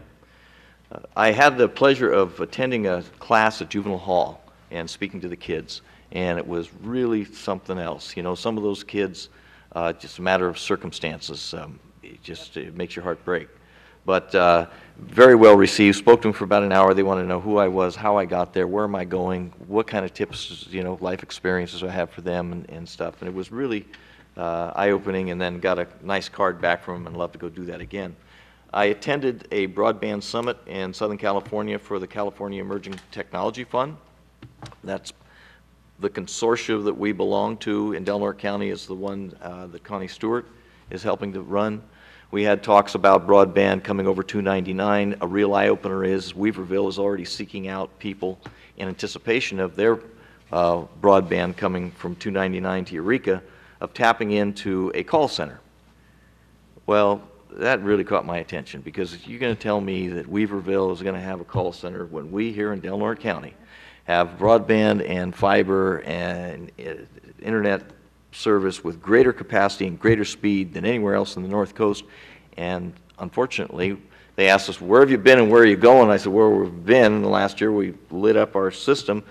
And then I thought maybe we should focus on going to Klamath, which part of that 299 will. The obvious answer should be adoption. We're not doing anything about it. So I'm going to challenge the tri-agency maybe to take the lead on that, to see where to lay this fiber, how to entice businesses to come here, to take advantage of this, other than just the telemedicine at the hospital. Along that lines, also, I have a request for later on here. I did go out there and watch the send-off of the last SkyWest flight, and then also had a talk, went out to the Penn Air Open House. Great new planes that they're going to be flying in here. The seats are going to be on a little higher than the aisle. They're going to be high back leather. Most importantly, there will be no weight restriction with these planes. So unlike SkyWest, who had said, sorry, we're too heavy, your bag's got to stay, or you got to stay, or we'll give you $100, you go next week, that won't be the case. So you won't run into that, which meant that our airport got reclassified at a higher level of commercial, which is fantastic. And those people that advocated for those small little planes to go to Oakland, take a good look in the mirror and realize that had you been successful, we would have had our threshold diminished, no RSA, no money for the environmental mitigation, no terminal, no 10,000 employments, no EAS, shut it down. So thank God they were not successful. What we now need to work on is maybe an at-risk flight down south. And contradicting Supervisor Gitlin, it does not look like it will be 4 months. We're working on a scheduling issue and hopefully get Penn Air here a few months early. Had a meeting at the FRC, Family Resource Center, also had a local transportation commission meeting, had an airport JPA meeting where everything is looking better and better all the time. I had a call on the National Forest County Schools Coalition where there is, I think you all knew that the Congress that passed their 2-year extension, but the House did, now it goes to the Senate, and that, I think as soon as they go back into session, that will take place. I also had talks with constituents regarding jet skis. I would ask now for a little direction by consensus that we continue, this board supports us to continue to work on a solution with the harbor, with the affected parties, CAO, and who else are we going to throw in there? Sheriff, County Council, Coast Guard. Development. Yeah, community development. So not hearing any opposition to that. We'll continue to work on that. Also, direction regarding broadband. Yes, I'm asking for tri-agency to get involved, but also I would ask by consensus that we allow the direction for community development. I had a talk with Heidi, Jay, Neil, Randy, and the engineer regarding we should be preparing some ordinances like dig once. If the ground is open, if somebody has a project that somebody should be laying some conduit in there that fiber can be pulled through later. To have a plan, we talked about GIS, to start mapping this, where should the backbone go in this community, and engage the city in this as well as the harbor. So I would ask that community development be asked to cooperate in this, develop ordinances, and bring them back to the board. Unless I hear objection, then that'll be the direction. And one last thing is, for months, I have, in fact, it's been going on for years, you get stuff to be asked to be put on the agenda. If it has anything to do with the good of the community or the goals that we have established or the policies goes on, try to avoid things that have absolutely nothing to do with an adopted goal. Don't promote economic development or the betterment of the children and families, and especially try to avoid them if it's just something that's going to be somewhat contentious or really doesn't serve a purpose, whether it's there or not.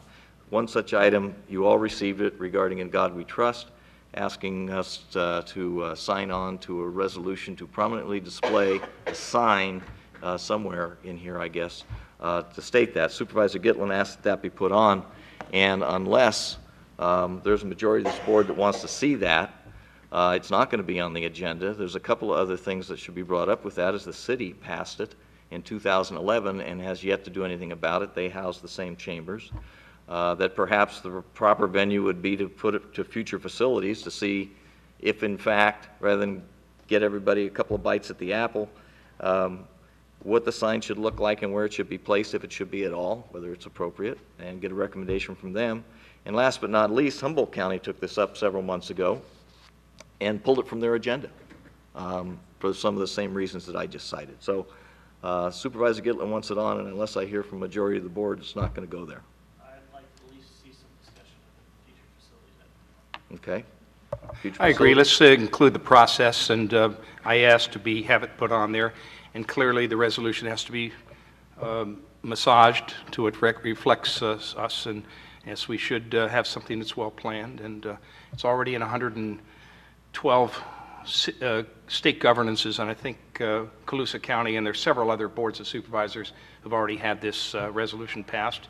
And this is the home for the Crescent City Chamber of Commerce, so I'll see if they would like to get on board from their January 2011 passage of this and see if they'd like to have that put in this chambers. Well, this isn't the Chamber of Commerce, and I think that it would be appropriate then to take it to future facilities for a recommendation, invite the city, since they passed it. A lot of people passed it years and years ago. In the past 2 years, hardly anybody has. Like I say, whether it's here or not, it's not going to change the way we do business. It's not going to benefit economic development. It's not going to assist the goal committees. It's just somebody to stir up a little hornet's nest regarding self-edification or whatever. Fine. To the goal committee it goes. Okay? Anything else come before us? No? Then thank you for participating. Ma'am, what is your name? Of course, from Big Flat, yes. Okay, well, you know what? I'm going to invite you, since you stuck this out, next Board of Supervisors meeting, I'm going to invite you to lead the Pledge of Allegiance. Yes. So I look forward to that, and Kylie, will you notate that? And that will be the... Yes, but sticking to the end is something to be said. So we're... Good.